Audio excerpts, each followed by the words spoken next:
I don't understand why it is.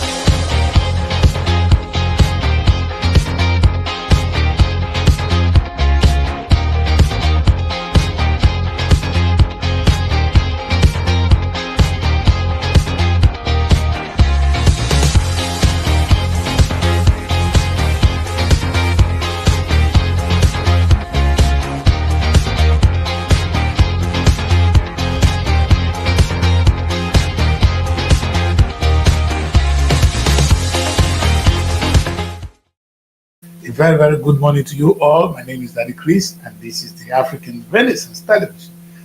Uh, Today, we're going to do something wonderful. I put up a post on my Facebook this morning, and I said, I started, I'm just a broadcaster. In fact, I'm a filmmaker. I started with a passion to do something for my own tribe, which is Robo Nation. It didn't work. I left. All right. I have been spending the past, that is for 8 years. During the COVID, all I did was for Robo Nation. And for the past 3 years, I've been working on the Nigerian brand. It didn't work. Today, I am for Africa. And when this is over, I will move on to the world. That is my post, and that is my belief. Thank you very much. And so this is today. I'm going to be predominantly, we're going to talk about Africa, and that's what we're going to do today. We're going to talk about Africa, and Africa is what we're going to talk about. I have a guest who will be joining me shortly. I hope Richard is able to meet up with the show. If he doesn't meet up, then I'll do justice as much as I can to this topic.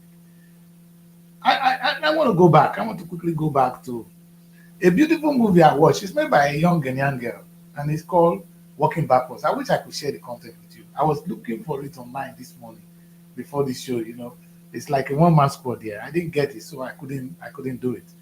So I didn't let that be, and it was kind of funny because I wanted to share with you what it means to be how would I call it, where we are to be an African today. Because as we begin to look into the African brand, you ask yourself, where are we? The girl was making a movie, can we walk backwards? And it was a very beautiful story. You understand? That we are here today. Look at where we are. Look at where we are religious-wise. Look at where we are politically. We are governed by Africa is different now. It's a new dynamic because now we have different nations. Unlike what we had before, not the tribes, now we have different nations. You don't understand? It's Nigeria, Ghana, this and that. And we have a lot of complications. So our economy has changed, our economic style has changed, our infrastructure has changed, our health system has changed. In fact, in those days we used to care ourselves. Our justice system has changed. Our governance has changed. Can we walk back to where we're coming from? In those days we have a system of worship. All those have changed. So we are now in a new era. The question is, can we walk backward? That was a very wonderful movie, very inspiring. I challenge everybody to go and see that movie. It's called Walking Backward. It's a beautiful documentary made in Ghana. And it just made me want to, when I want to start this trend, this movement with Africa, that is where I think I should start from. Can we walk backwards, people? Can we walk backwards politically? Can you change your religion to the African religion? No. So we are at a point where we are more disoriented than ever. I made a movie called Disoriented Generation. I didn't know what I was doing. Because I don't think we want to continue on this path. Because it's alien to us. Most of the things we are practicing in Africa today, they are not part of us. We are learning something new. And if this is the new norms, then we need to practice it well. Otherwise, what I'm seeing now is not the new, it's not a norm, it's not a way for Africa at all. It's not helping, it's not working. It's not. And the reason I say that, I'm going to use only one area to talk about this today. I know you guys look at it politically. We have a young boy from, the protest is ongoing at the moment. We have people young men from Burkina Faso, and all of them. And they are still doing, even at this stage, we could not walk backwards. As much as we want to take things from the West are our problem, France, Britain, but they are not the true problem. They are not just the problem now. The problem is, can we take this journey backwards? I want to ask the guy in Burkina. Can we go backwards? The way our sport life is different. Everything is different. We have integrated so much that I don't think we can go backwards. And that is the topic of today. Can we walk backwards? To do justice to this, I think we should take a look at the brand. African Union could have been a solution. I'm thinking about it and I'm thinking, that could be the way out. African Union might be a way out. But what is the African Union? Let me say this. In fact, if you look back to history, when some Africans gained independence, of course, after being inspired by people like Marcus Garvey, people like them, Nkrumah and all of them, they came back home and they fought for independence and they got it. What they got was political independence. They never got economic independence. And that was what I'm sure the forefathers had a dream to create their own economy, to control their own resources. Is that the case today? The question is, do we have the resources that we are even controlling? I'm going to look back to the entire Africa, and that is why I think the solution is probably the African Union. But the African Union is a joke at the moment. We're going to take a look at it. Let me put it this way. Now, the GDP of the whole of Africa put together, all Africa, if you put all together, the GDP is 3.1 trillion US dollars. That is all our worth is 3.1 trillion. The whole of Africa. The whole continent. And this is the sad part of it. The population of Africa today is 1.7 billion people. Okay. I'm sure we are up to 2 billion. But they said we are 1.47. I'm sure we are up to 2 billion people. So if we have 2 billion people living on 3.1 trillion US dollars, we need to ask ourselves why we're here. Now let's take a look. I'm going to bring only one state because that's what I try to do. I try to compare to the West because that's what you are copying. That's what you are going. That's where you're going. And if that is the case, California is just a state in America. Only California. It's just a state in America. California has 3.9 trillion US dollars. Almost 4 trillion US dollars. The whole of Africa has 3.1. California have 4. Let's put it 4 trillion. The population of California is exact. They don't make mistake. They didn't make mistake with it. They have a population of 38.9 million, up to 40 million. If you remove 40 million from Africa, we still have another 1.1 billion people. How do you survive? The question is, how do you survive in this kind of situation? Are we ripe to be a country? Are some of these countries ripe enough to be countries even? Perhaps that's what I'll be dwelling on in the coming days. As I begin to look at this Africa as a whole, those are the things I'll be talking about. Today, I leave a little bit of Nigeria because I couldn't handle it. So I'm in Africa and I'm thinking about it. And I said to myself, look at the beautiful image. Look at all the leaders. You see them?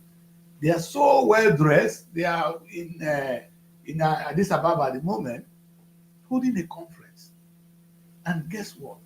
They're going to leave this place with a declaration. Not a way to solidify the African Union, because thank God they've moved from the Organization of African Unity to African Union. I'm sure somebody inspired them. I'm waiting to hear from this young man today who joined us, who can really tell us where our problem is, because this is deep. I give this story all the time. When I got to Europe, that was in 1992. We have the Belgian francs. I was in Belgium for some time. The Holland were using their Dutch. The German was having Dutch mark, which is the highest currency you can think of in Europe. The highest currency, the currency that is worth it a little, was the German Dutch mark. The rest were dollars, cheap money. Of course, Britain retained who they are. Pounds was always pounds. So Britain never played. That's why they never wanted to join the EU anyway. And even when they joined the EU, they refused to change from the pounds to euros. But let's get it. What I'm trying to say is that what these countries did was that They found that they were killing one another. Europeans were killing one another. They were. You see, the First World War and the Second World War originated from Europe. It has nothing to do with Africa. We were only dragging. We were not part of the war. They were tribal wars in Europe that they call World War, and we fought with them. I don't know whether our Africans must have died. I know many died in America. Black people died, but it has nothing to do with us. They killed themselves, and they came together to do one thing. That in order for us to stop killing one another, let us form this union called the European Union. It was not called European Union, it was Economic Community, because they tried to unite towards, because something was making them to kill one another, which is the coal and the state. They believe that when they come together in that union, they will stop killing one another. And it has achieved something for them. From that place, they now move on. Today they have the European Union. I can't go into the story. I did a wonderful presentation on that a few days ago. And that's the issue I will talk about, the EU itself. So that we can use that to compare what the African Union could be. I think that should be a topic of its own. What the African Union could be and what the... See, my pain is this. If Europe now come together, and Europe, they have big economy. I don't want to even give Egypt their economy. So if we put now, before, German, they have about, I think German will say about 1 trillion today. So German will have minimum of 1 trillion, if not 3 trillion, So UK have good trillion. I could bring that statistics. When you put the economy of Europe together now, I'm sure they will be talking about, because we're just talking about California, Europe will be talking about 12 to 30 trillion. If it's less, I will check that out before I end the show, so I give you the right statistics. That is Europe. Guess what they were able to do? That helped them to solidify their defense. Now, thank God they have NATO before, because they were not alone. Because if they were alone, Russia would take them. So they now come together. I'm talking of the rest of Europe. They now come together, and they are now reinforcing their security network, which is the NATO, and that is what Ukraine want to join. That is what is causing most of the problems between Ukraine and Russia. Russia is telling them you can't join them. But what they've done is they come together, and today they didn't just come together for economy. The economy part of it is what I'm interested in. Today they have one single currency. That currency is euro. It's higher than the US dollars now. I don't want to talk much today. The euro is higher than the US dollars today. What a magic.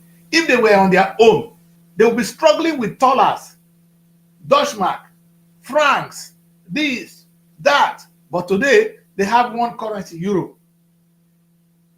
Now, let's draw this one quickly back to Africa. Look at these 54 countries there. Look at them. 54 wasted people, because we are wasted right now.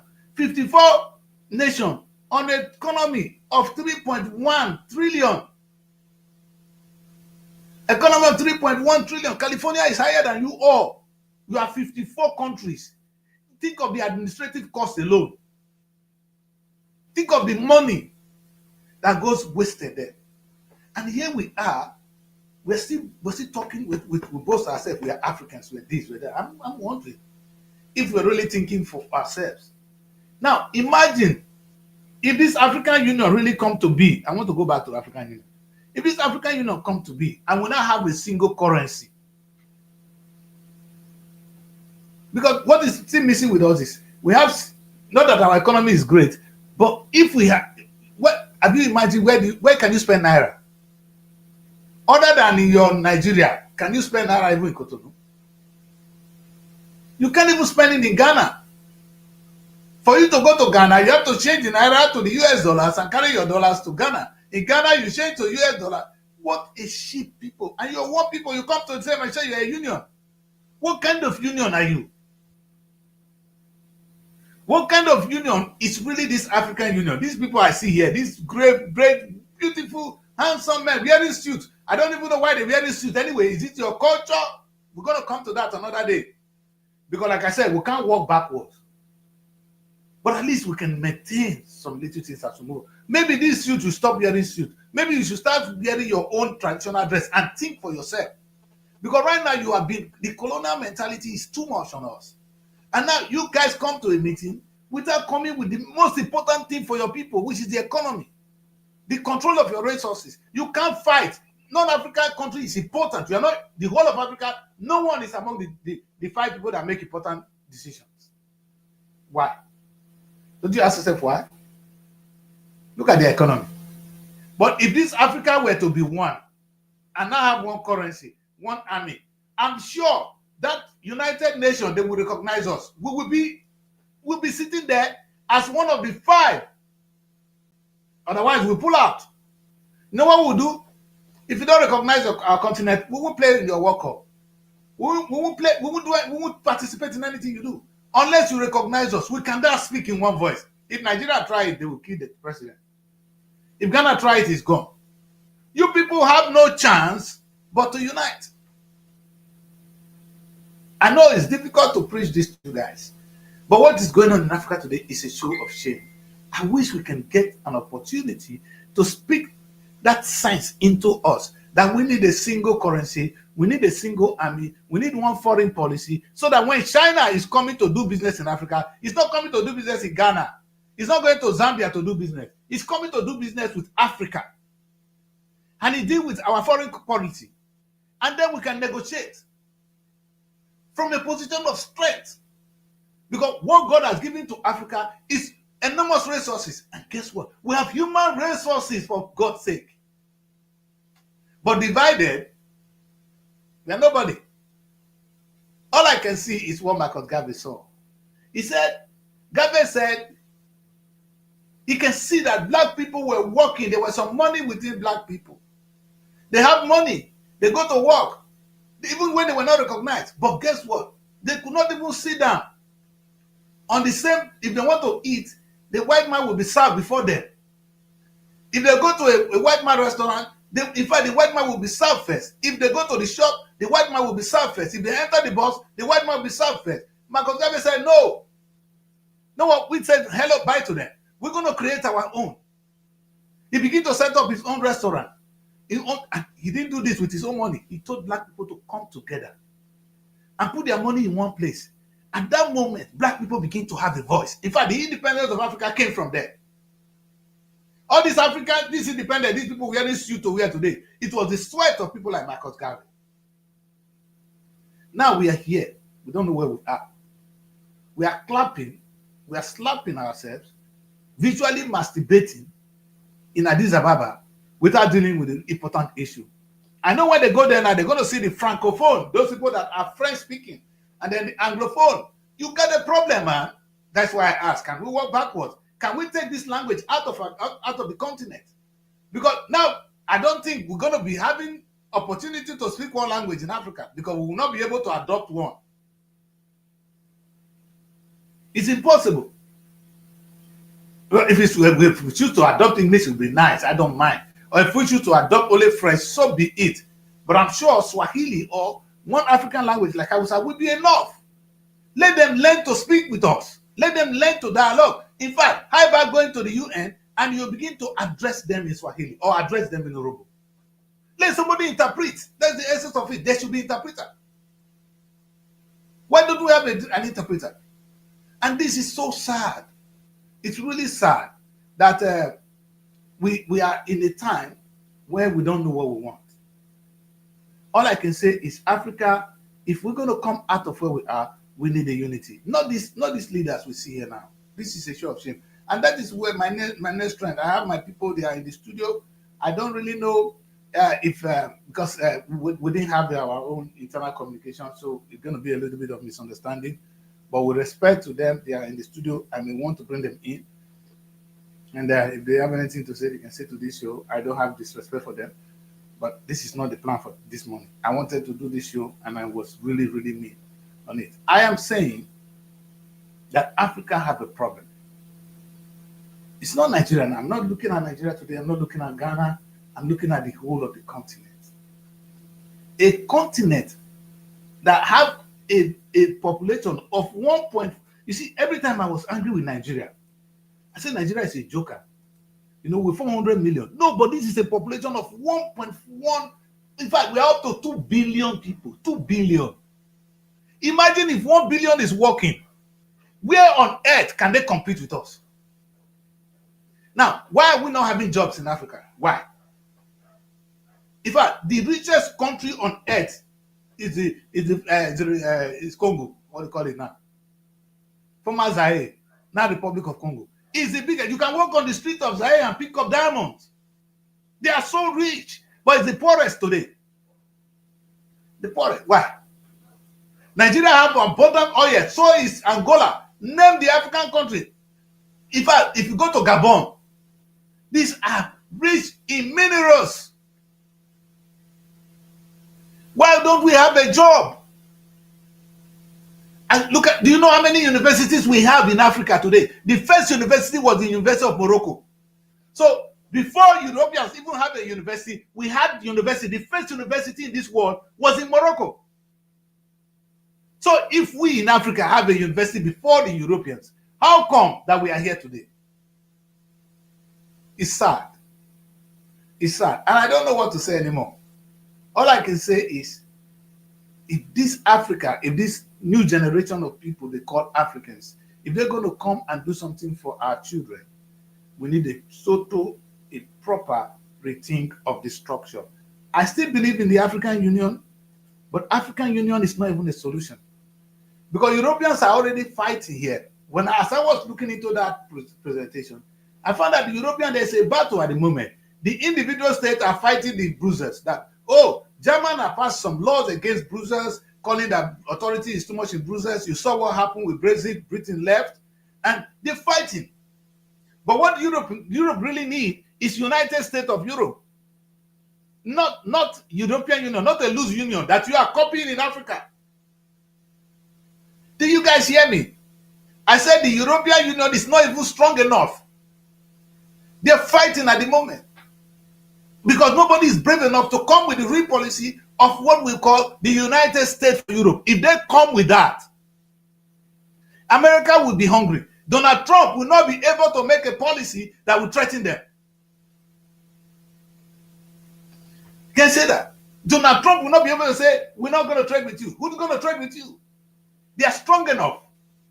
They're going to trade with China. They're going to protect themselves. But if they can come, I don't know why they always fight with Russia. Because with Europe, with the rest of West and Russia, they become a stronger force. They always refuse to agree for some stupidity. Russia and they are like brothers. They are just like brothers. There's no difference between Russia and the United Kingdom. I can't see it. Anyway, that's not my problem. My problem is that of Africa, my people. What is Nigeria looking for? What is Ghana looking for? What do you have in Ghana? Cedis. Where do you spend cedis? Of course, those in Benin Republic, they don't even have a country. France has left and joined Euro. They are still using CFAs. France did not carry them to use Euro with them. They are behind. What France left is what they're using. But France has moved on to Euro. What is wrong with us Africans? Especially those of you in the French-speaking Africans. You people. You need to wake up. And that's why you see boys like the boy in Burkina Faso fighting. You're going to see them in Mali. They're going to fight. And I'm sure they're going to recruit some people to kill them.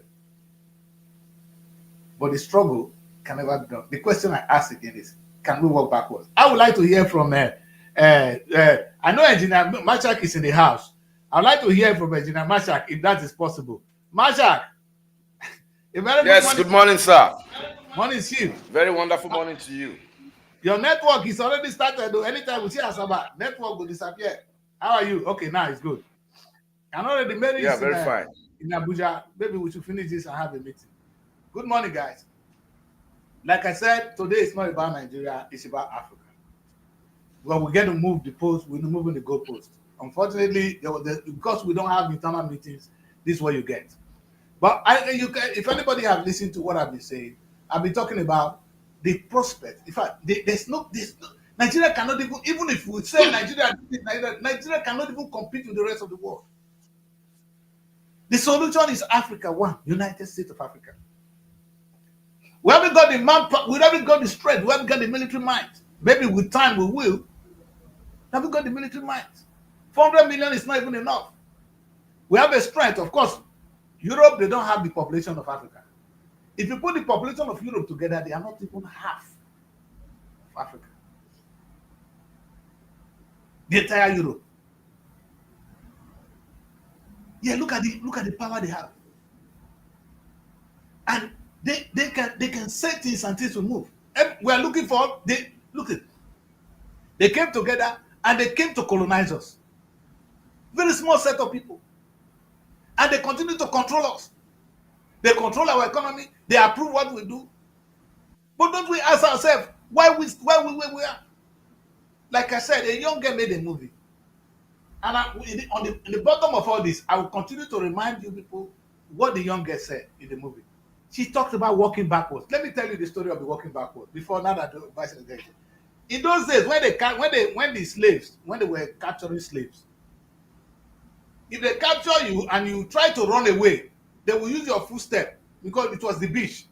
They use your footstep to trace you. So the king was telling them that if you are unfortunately got caught and you run away, run backwards. So in that way, they will not know where you're coming from. That is the essence of running the walking backwards, which is the story she made. But what she used that as a metaphor to drive the story of where Africa is now. Now look at us today. Our religion has changed. Our dynamics have changed. Our economy has changed. Our governance system has changed. Because before they came, we have kings. Now we have president. We have a different nature. The structure has changed. Our religion has changed. We're celebrating the ordination of a pope, not one in Africa. You understand? So we are lost. We are lost. So can we walk backwards? Engineer, can we walk backwards as Africans? That is the question of today. Quite a thoughtful one, and I must say, it's a very, very difficult metaphor, like you said. And when you look at the historical perspective, it's still a process of neocolonialism. You see, Africa has allowed itself to be pawns on the chessboard of the European giants, in quote. Not giants in population, but economic giants, intellectual giants, political giants. Lagos State is bigger than 90% of countries in Europe individually. Yeah. Lagos is bigger than. Listen, I was in Slovenia. I was married to a lady in Slovenia for 5 years. Yeah. Slovenia population is not up to 2 million. Yeah, it's not to Delta State. No, it's not up to 2 million. Delta State, only Urobo people are more than 2 million. They tell us we are less. Only Urobo in Delta is more than 2 million. But they are not up to. So that's what but they are a country. You have the Croatia, all these countries, these are small, they are pieces. You could squeeze them together. But together now, they are one. Yeah. You don't remember Slovenia. You remember European Union. You negotiated with the European Union. You're not negotiating with Slovenia. Because before now, their money was dollars. The dollars, my brother, you can't use dollars. And they know what I'm saying. I stayed with you guys. Slovenian dollars was about 150 Slovenian dollars was $1. That was how they call it dollars. TOLLAR. Now they changed to euro. Go on, sir. Just to put it in perspective here. Okay, practically. So when you look at the trajectory of economic growth in Africa, you see that our colonial masters basically were organized in terms of their ideology. They were organized in trade. The major attraction for colonialism was trade. That was the first attraction. When you look at slavery is part of international trade. So they came with a trade mindset. They saw the natural resources that we had, that we were not seeing. They saw that we lacked leadership and administration. They saw that we can easily be manipulated because we had so much depth in ignorance. They had to manipulate us based on what is happening in Africa presently. The European Union and the African Union have a big gulf. The European Union is structured to grow and to improve every other time and every other day. But the African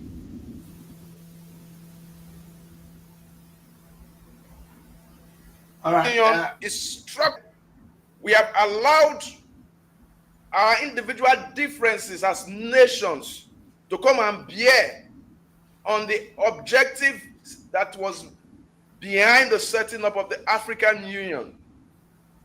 And the African Union allowed interference, global interference from bodies like the IMF, like the World Bank, like so many, like the United States, for example.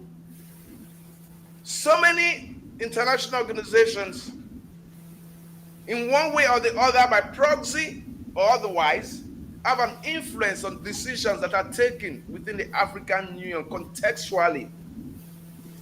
They have an influence in leadership.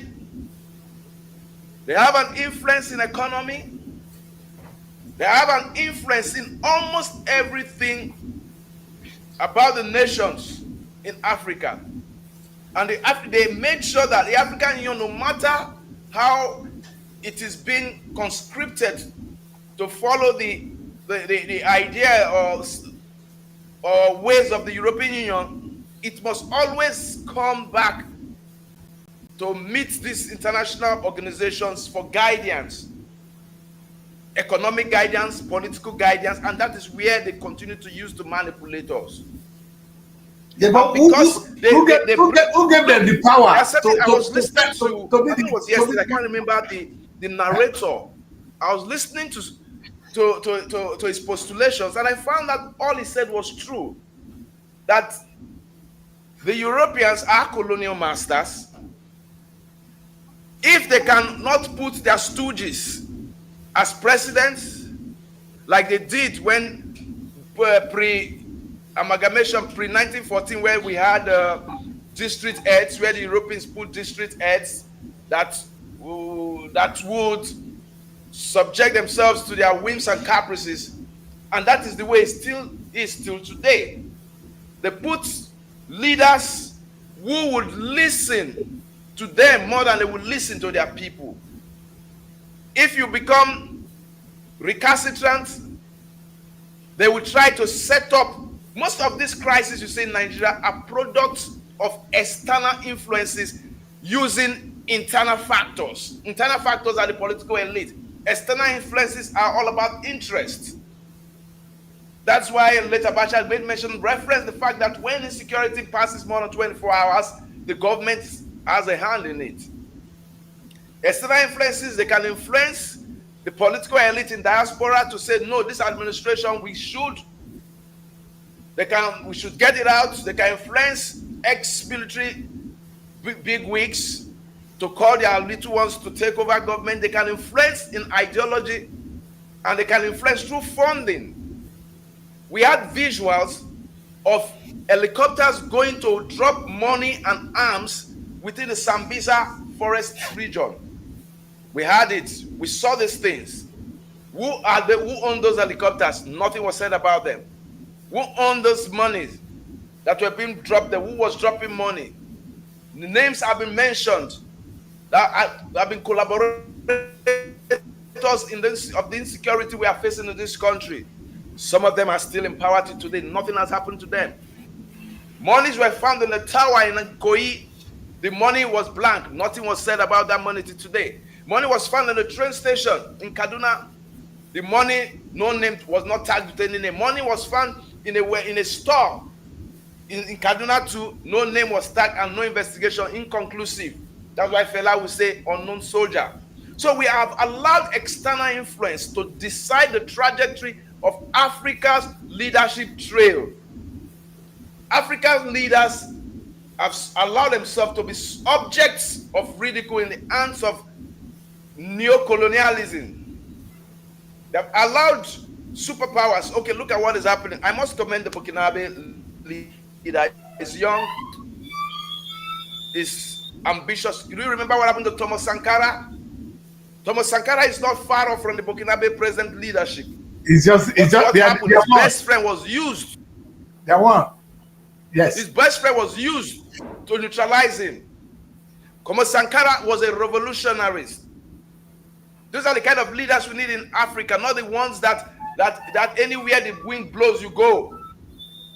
Look at what is happening in some countries in Africa right now. They are beginning to see that the influence of neocolonialism is basically about interests that will satisfy not the country that owns the natural resources, but the country that can is you blame colonializing.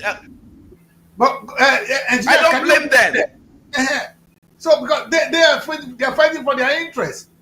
No, what happened to this man? This man here who wear this suit? What are they doing? What are they doing? They're collecting extra codes. Look at their stomach. Look at them.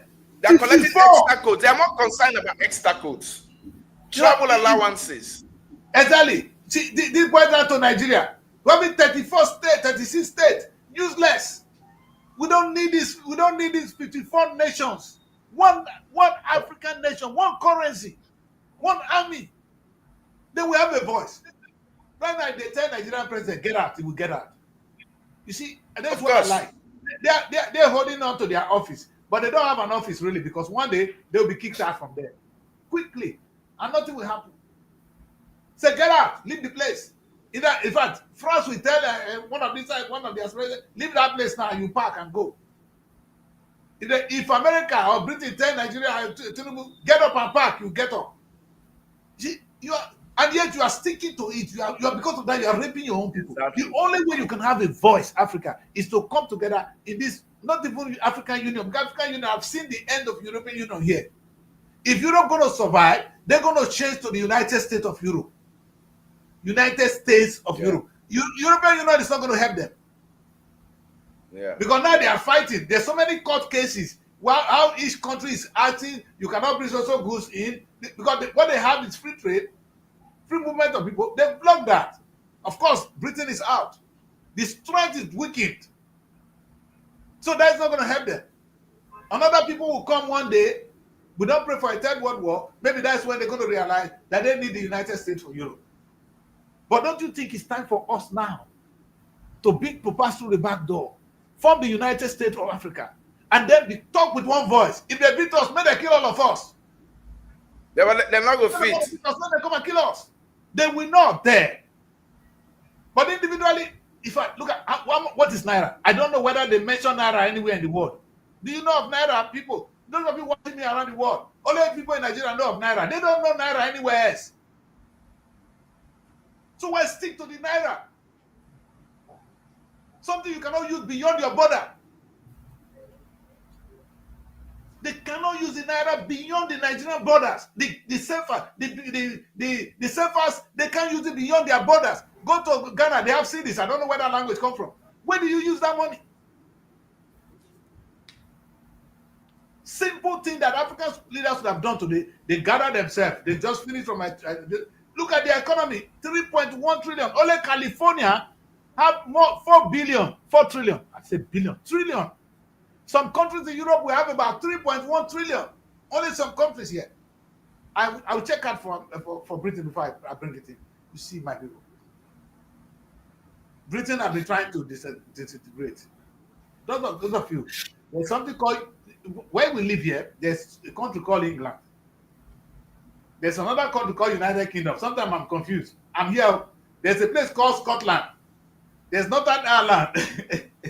Oh God, there's Wales. These are 4 countries that makes up United Kingdom. They know that they can, individually, they will not be that strong. We're speaking English now. If you cross religion, they speak Wales. Scottish speaking, I don't understand. Ireland is a different language, but they are still together. They've not been able to break through. Because the day they break, that's where their strength finishes. Maybe that's why they still respect their monarch. And one thing I want to say, I don't know about whether these people are there. I want to say this. I know this is scary, but I'll say it. If Africa will have a king, what do we say? Wait. If if Africa will have a king today, what do we say? He's a dictator. Are you there? Oh no, Benny is there though. If Africa will have a I king, can hear you. yes, Yeah. he will become a dictator. But guess what? Definitely. In the United Kingdom, we have a king. He's not a dictator. We did not vote for him. He's hereditary. He's not a dictator. If it were to be Africa, he would be a dictator. Well, that is the difference. That's the difference in ideology. Now you're looking. When We are can you hear me? inferior. There's no ideology here. We are inferior. We are Yes. inferior. We make ourselves inferior, and The, we play the inferior. inferiority. Now, what can you what is the cause of the inferiority? It was it's self-inflicted because it's an inferiority complex state of mind. Let's understand something. I think what I can see, I want Yes. to be Ghanaian. I'm a Ghanaian, not a Nigerian. The entitlement mentality is a major problem. Entitlement mentality. I'm Liberian. We love Sierra Leonean. yeah, entitled. Now, when you look at it, when there's a crisis in Africa, there's a crisis in Africa created by our colonial masters. They just they give it an impression that they make sure that they create fights, intertribal fights, interstate fights. That is one country versus another. But if it's in Europe, it becomes a world war. They give it another name, World War. Yeah, that's it. But in Africa, they create this crisis to manipulate our resources. And they say it's a tribal Look at war. what is happening in It's a tribal war. Our Yes. own tribal war. Their own a world our war. own a tribal war, their own a world war. Yes. And that is what is happening right now. And I've been shocked over time as a student of history to understand that the French, I used to look at France and the French with some level of respect, in the sense that I love French, I love their style, I love they are French is a creation of love. I see, I relate French and love, but I never knew until I haven't read so many books and I haven't heard from victims, national victims. When I mean national nations that have been victims of French colonization, that the France are not really who we think they are. They are capitalist in nature.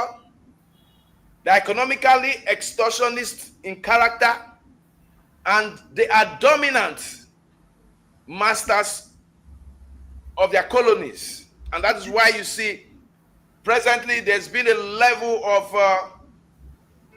of resistance amongst French colonies in Africa right now. The Niger, Burkina Faso, Benin Republic, Cote d'Ivoire, a lot of them are beginning to realize, no, these people are exploiting us.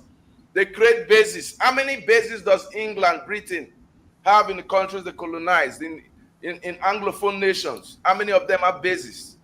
But France have bases in all their Francophone nations. If we go into that were former colonies. Policy, forget it. It's difficult. It's scary to say.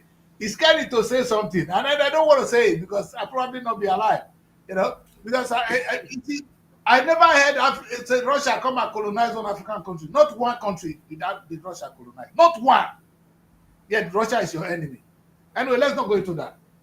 You know, I don't agree with Russia because I don't agree with some of the things they're doing. But they never colonized you. How many African students studied in Russia for free? For free. You know, and sometimes you look at this, I can forgive Britain. French is somehow, they are the really, really, really vampires. But again, I don't blame anybody here. I'm blaming these men here wearing suits. What are they wearing suits to do? Because if they come together, then they can speak in one voice and say, sir, we understand that you've been our master for some time, but right now we want to control our destiny. And the only way you do it, you don't ratify them. You say, okay, now we are one Africa. We have the United States. They have the United States of America. Let us have the United States of Africa. Because California is difficult. Its own. California economy is bigger than the whole of Africa, yet it's still part of America. California alone, their economy is bigger than the entire Africa. I just showed the figures here. But yet they are still with America. They have the Yes. United States of America. You won't try them, they'll bury you. But we are slaves. They took us as slaves. We are now enslaving ourselves. And I see black people, and sometimes they just make me laugh. I'm confused. Like I said, it's a point in time I'm going to speak for the world. But right now, I'm speaking for Africa. It's a shame. Now, African leaders, these people, they are the one that owe us. Do you guys owe the entire African race? You owe Africa. This is not the sweat of our forefathers. This is not what Kwame Nkrumah was crying about. This is not what they fought for. This was not the sweat of Marcus Garvey. Marcus Garvey will be in grave crying. Because the man was fighting for the liberation of Africa years ago. Today, you sold it out. They sold it. I won't be bothering Mary on this kind of difficult topic, but Mary, now that you heard all these things, what message do you have for these African leaders? That's all I can say. What would you advise them to do for us? Okay, I'll say they should be united because I think the problem start with we not being united.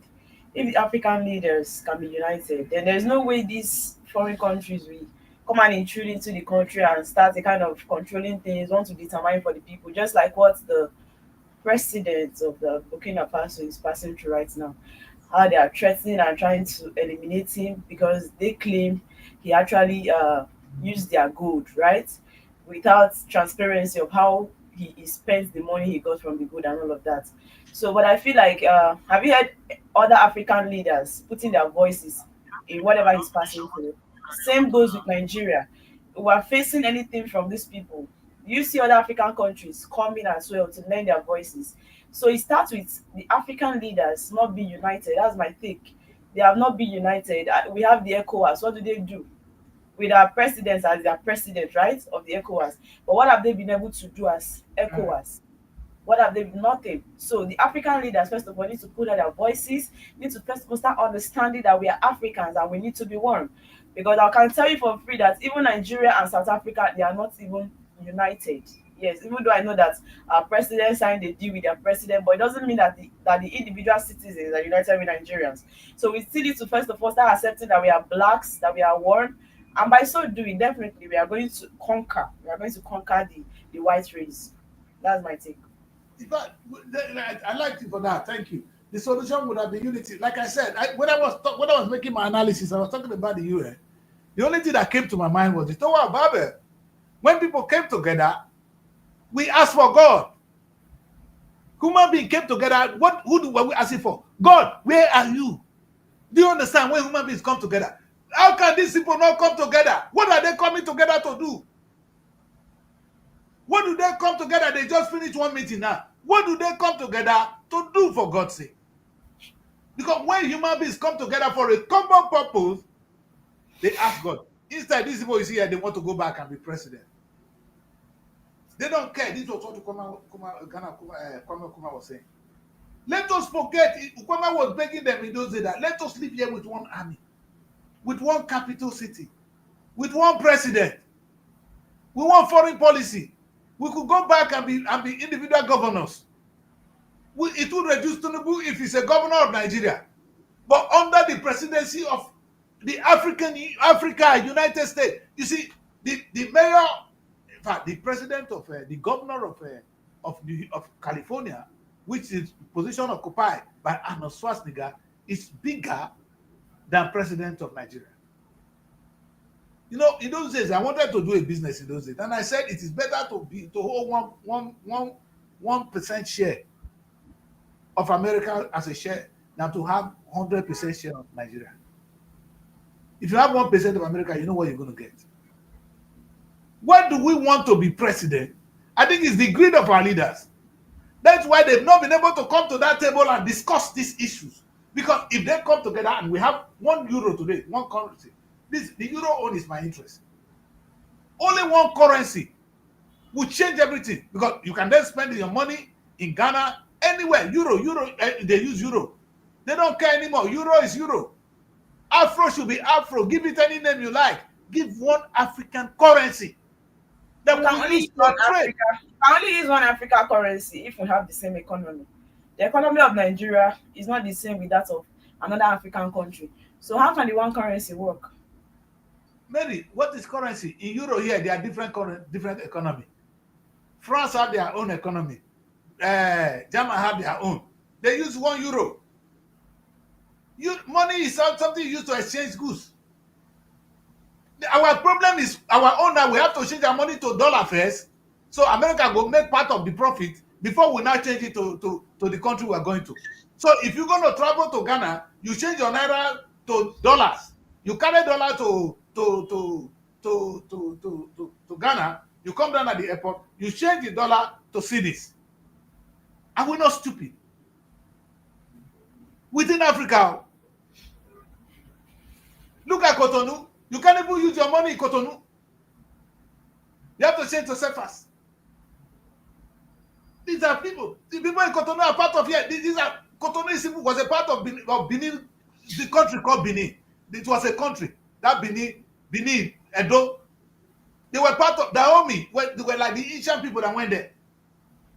Part of Benin. They are now no more part of us. They use a different currency. At what cost? What do they have? What is Cotonou? Is that a country?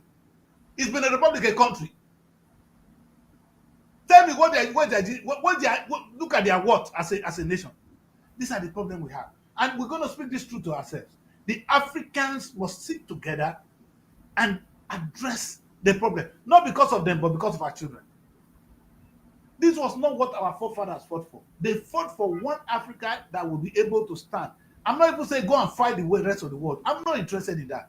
But at least grow an economy for yourself. Because when people are divided, you know what they get? Divided, they fall.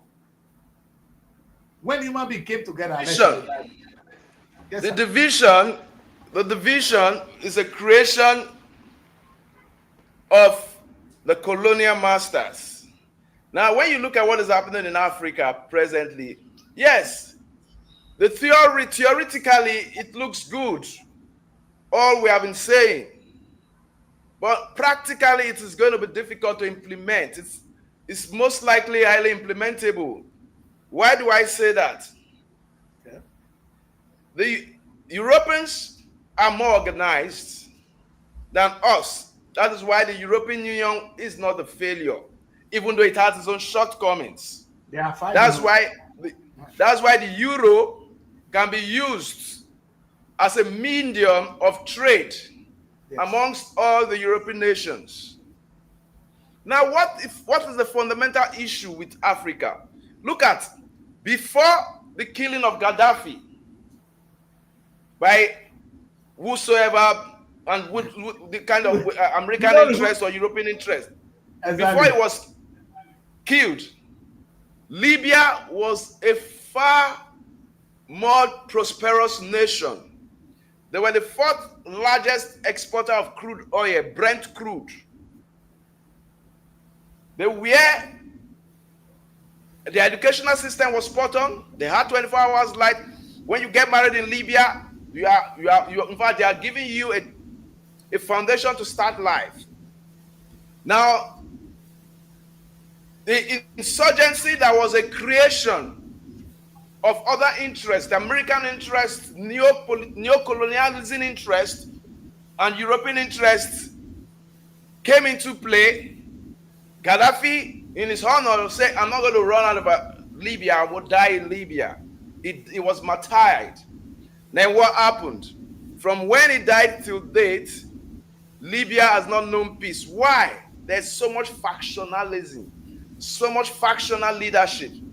That is what is going to happen to Africa when we decide to have a United States of Africa.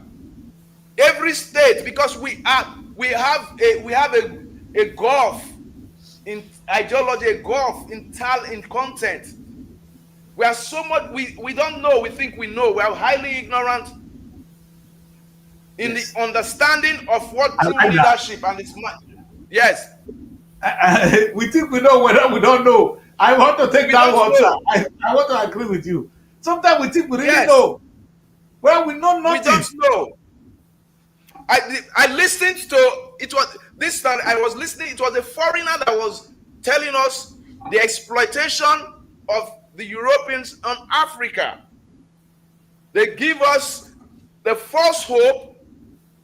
Do you know we still export? We export our money there. We export our wealth there. We export our natural resources to them. Why don't we ask them to teach us how to come here to study? Transform cocoa to chocolate. That's so cheap, man. We come here to study. Yes, they take away our best hands. We are so cheap. When I was listening to her, a foreign lady, she was telling us everything, and everything she was saying was spot on. I was listening to the script. It was about a 5-minute script. I was listening, and I realized that truly Africa is Africa's biggest problem. Africans is Africa's biggest problem. Because of we have this entitlement mentality. If we say we want the United States of America, Nigeria will say they want the capital to be in Nigeria. South Africa will say that the economy is more elaborate. The Egyptians and the Moroccans will say no. This is come to South Africa. We're going to put it at the center. We're not going to listen to them. Everybody will say no. Put it in the middle. The center, they will tell you the center cannot hold it. Look, there must be, look, these 54 leaders you are seeing on your screen there, they are only there for their own personal interests. Not for the, because if we must have a United States of Africa, we must start with creating peace and security amongst the different crisis-prone areas. There are still some countries, South Sudan and Sudan. They have divided, but there are still civil war going on there. We should be talking today on this platform. Can we just refer to them as Africa? Because they are not a country. If you look at their economy, it's rubbish. Look at Sudan killing themselves. The same people, the same brothers, killing themselves. The same brothers. They enjoy themselves. It's just like you say, Urobandi Soko. They kill yourself. It's just like saying Urobandi Soko now fighting themselves. Now I'm taking you somewhere. Now looking at it holistically, we should start with creating regional balance. What has ECOWAS? I started hearing ECOWAS as a small boy doing current affairs, wanting to go write my common entrance, Economic Community of West African Faith. ECOWAS does not even have a common currency. I cannot go to Ghana without my international passport.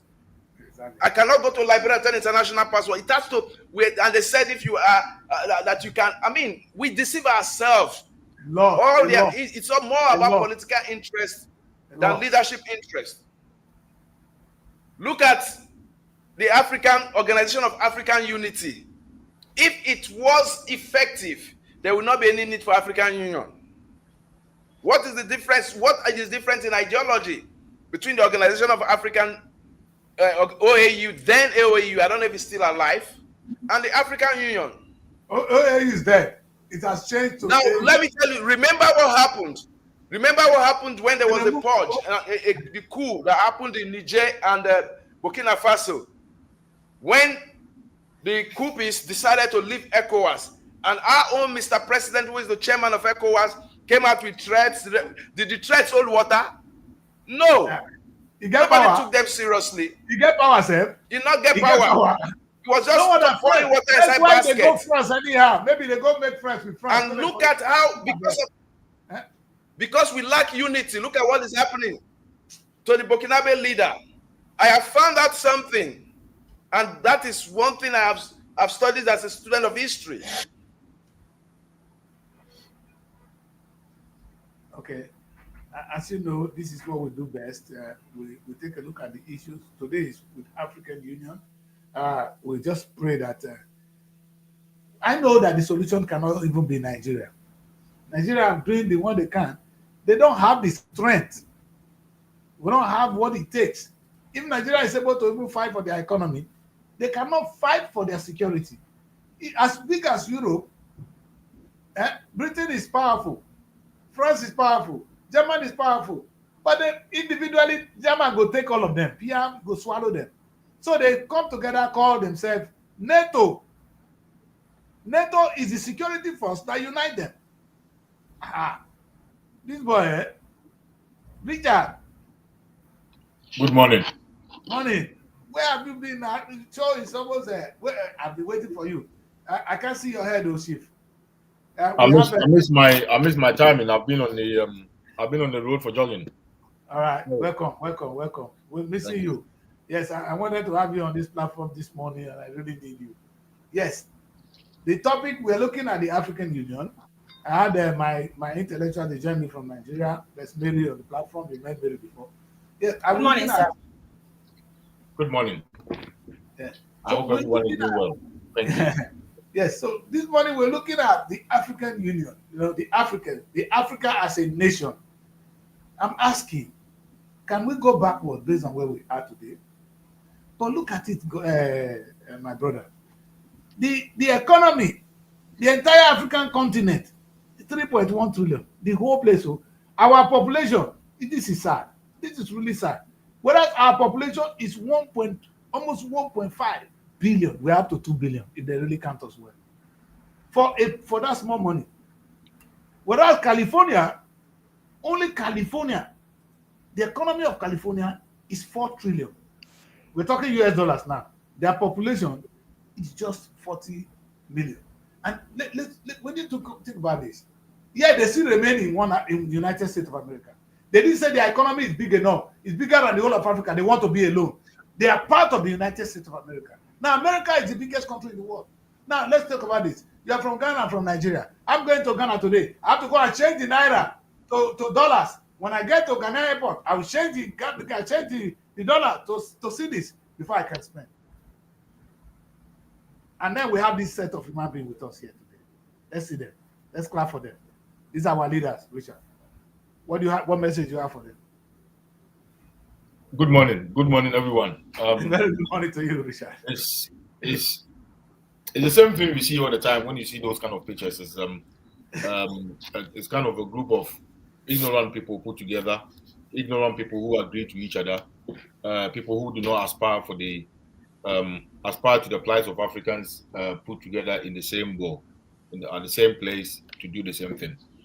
I was listening earlier on to one of the panelists talking about the ECOWAS and the African Union, to say a piece.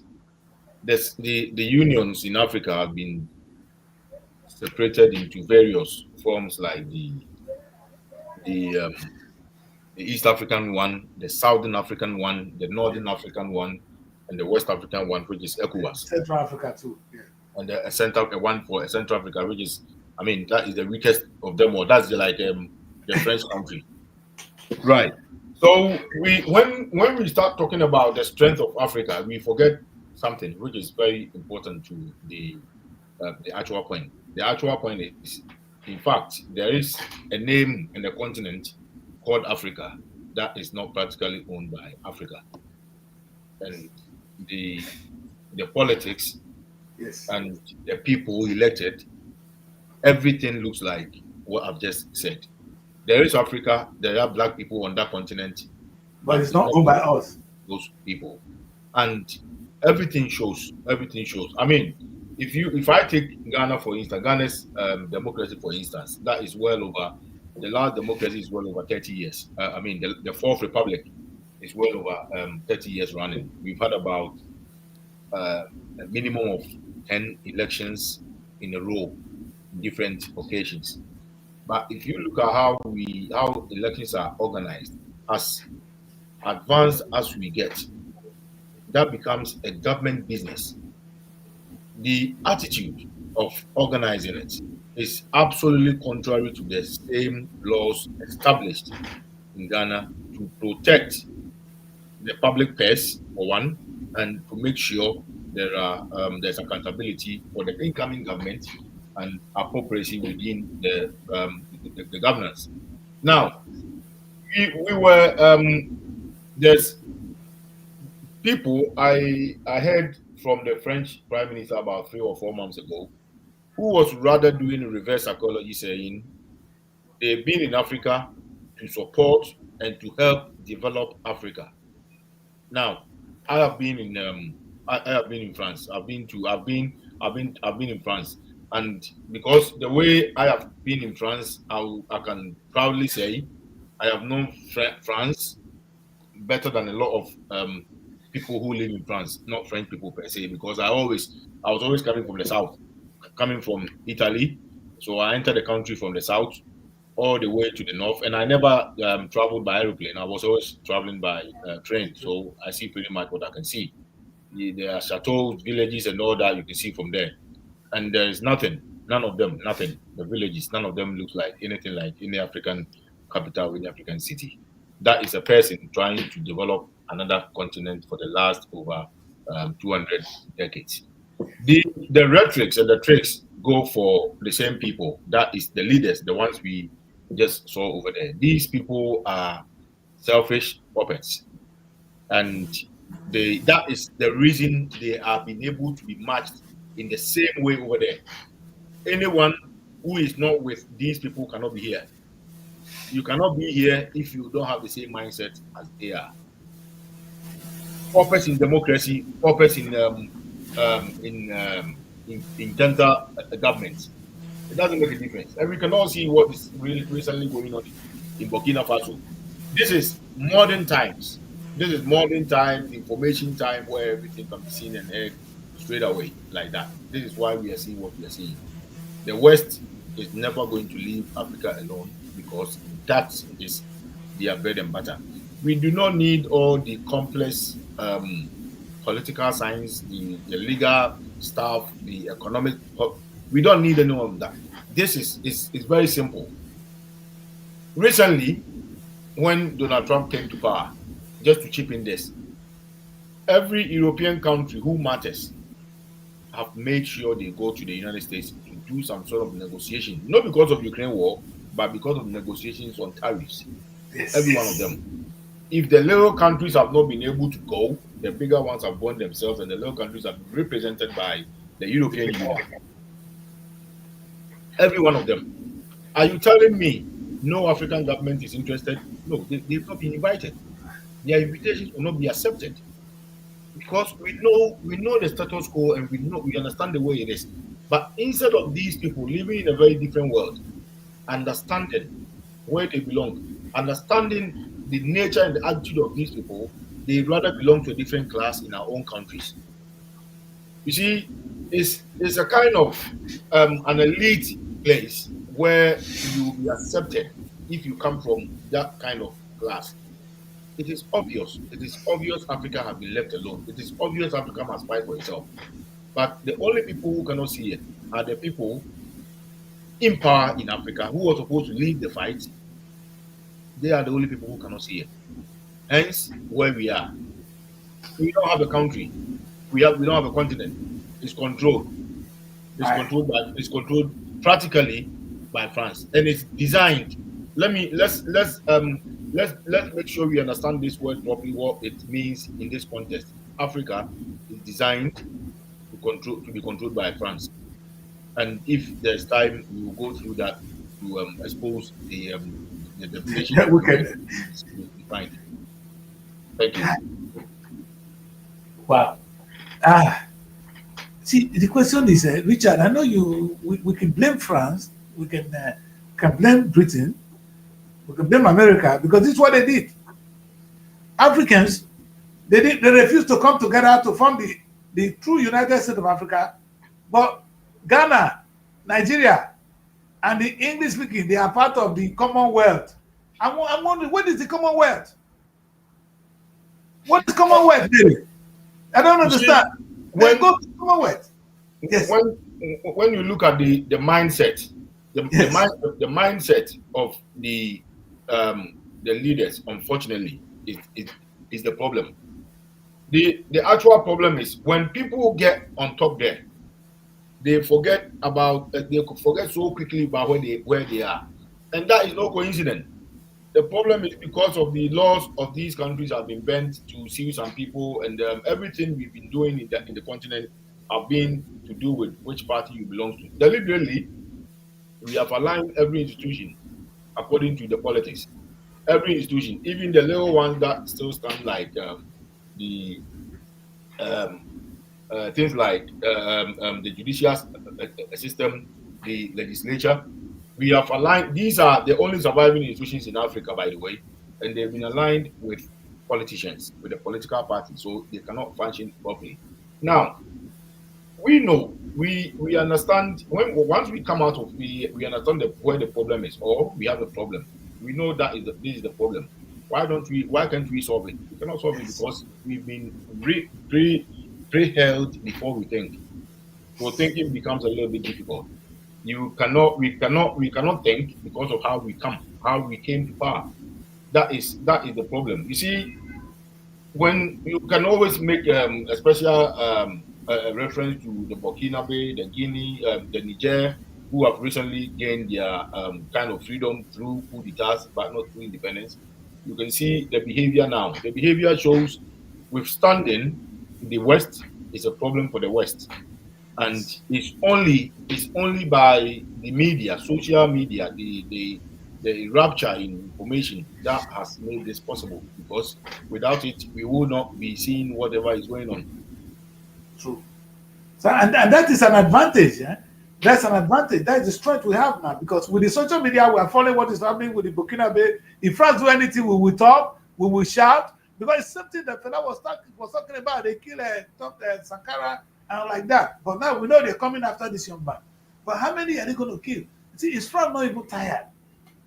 The bloods of Africans, like this whole thing there, they've been killing us. I mean, the king of Belgium, that Belgium, you see there, they killed 13 million Congolese, 13 million. They didn't do anything to us in West Africa.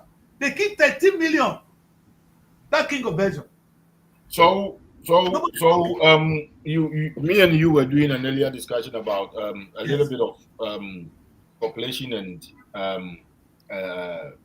economical data. For instance, if you look at the French economy, the size of the French economy, and still we will still go back to California to use the same thing, which is not too far from the economy of California. If it is, it will be about a third or a fourth, which is equally not too big compared to what France is. And imagine some of the ways they are making their money. Some of the huge bills of an European country. That is to watch the Louvre, a window that pops out from the ground, and a tower that has been built for hundreds of years. That is part of a national economy. That is part of something that the country makes its money from. France, I'm talking about. Yes. The whole France. That tower.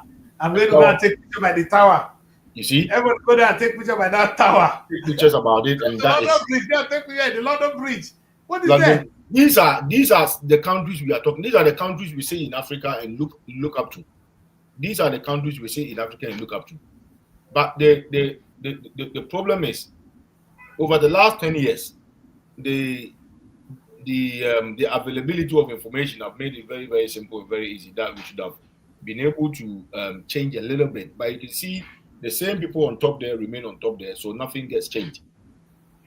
If we as Africans, any country on the Sub-Sahara, thinks one day the West is going to leave Africa alone to do business with, to sit in the same room to talk business, that is not going to happen.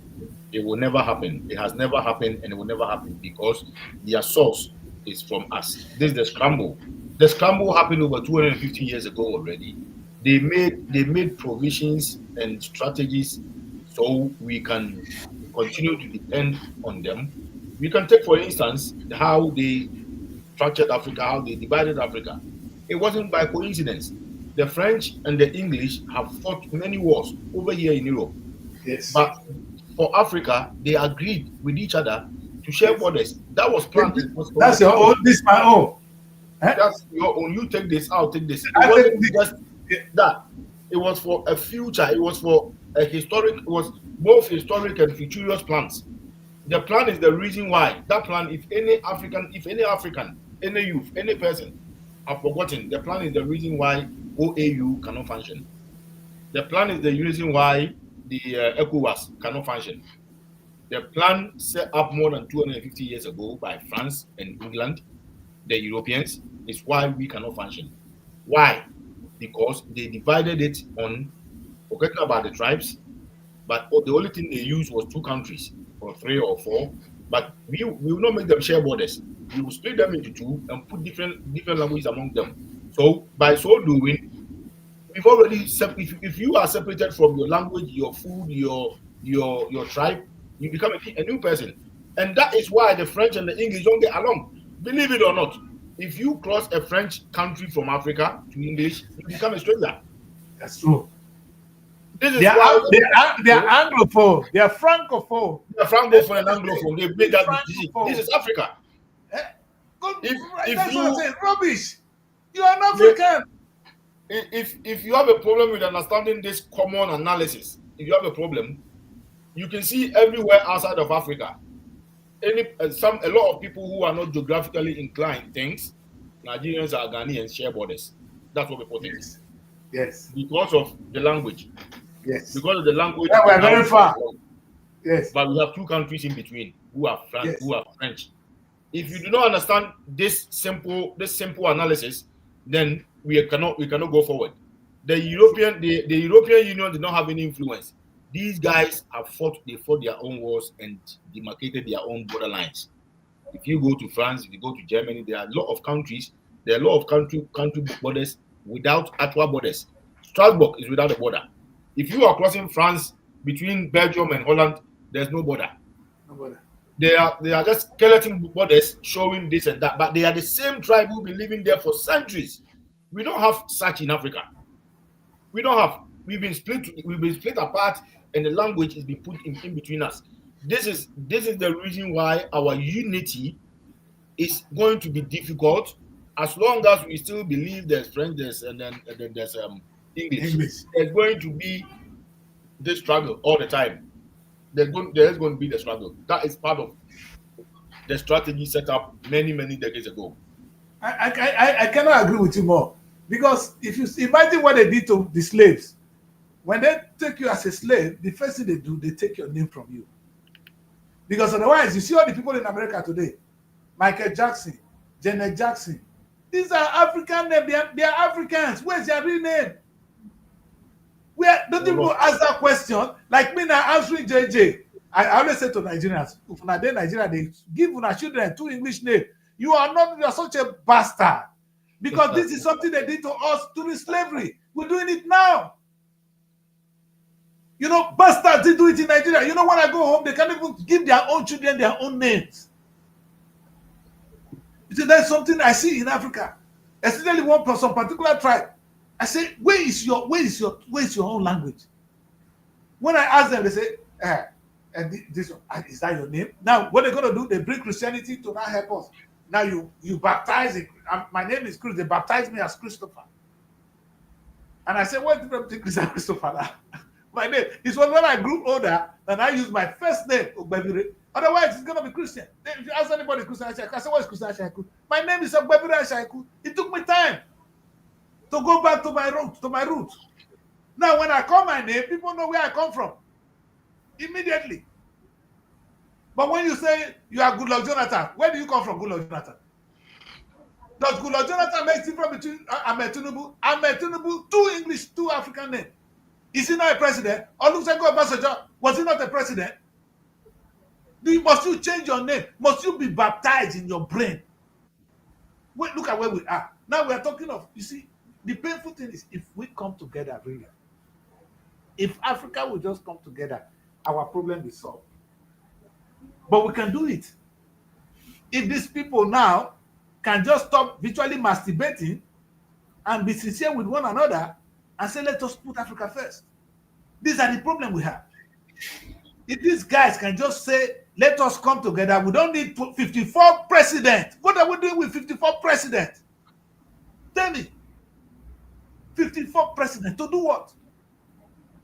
Look at them. Look at the cost of administration. It's not only 54 presidents. A lot of them are pensioners in normal business. Exactly. They can't function. Look at them. Look at the Ugandan man is still there. All of them. In fact, I don't think the one in Cameroon can still move. He's functionless. Yes. For Pia, is it? Is he there? He's still the president, but he lives in France. He's incapacitated. I think it's about fiefdom. The love for fiefdom. Colonialism may have ended, but they left us with a mentality. There is still economic slavery that is going on. And in all this, we are left with a political class that are in love with fiefdom. Everybody will, a United States of Africa would have been economically more viable. But of course, you wouldn't have the national assemblies, which to me is a total waste, because the boundaries are terribly artificial. These are artificial boundaries that we do not need. What we require is a viable economy for Africa.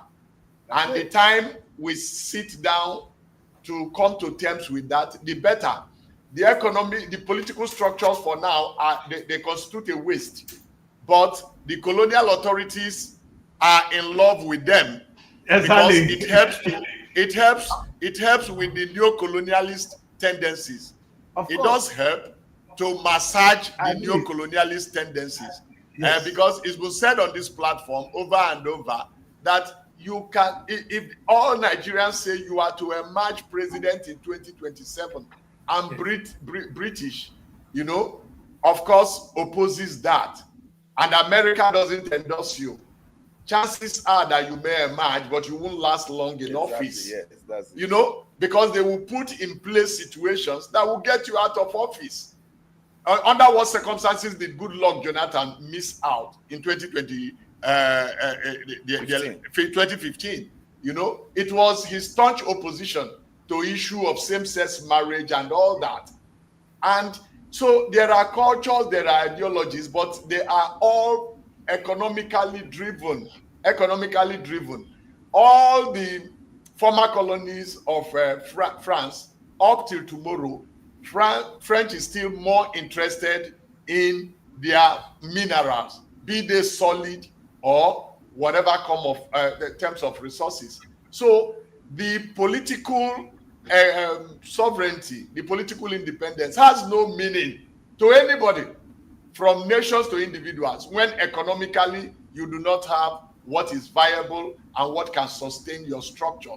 And let it be said, and very, very clearly, the colonial authorities are still interested in our economic dependence on them, so that we can, they are still, so we are still like extensions of their economy.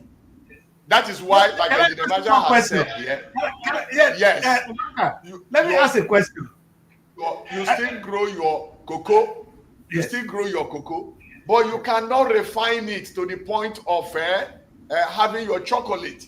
Yes. And so they still depend on your cocoa, and they bring it back to you and you buy it at a higher price. Whatever profit you are thinking you made by sales of raw cocoa to them, you will pay double by the time they bring it back to you as chocolate. So they are still interested in our economy, and there is no way we could liberate ourselves out of it unless we have the likes, a rebate of the likes of Thomas Sankara.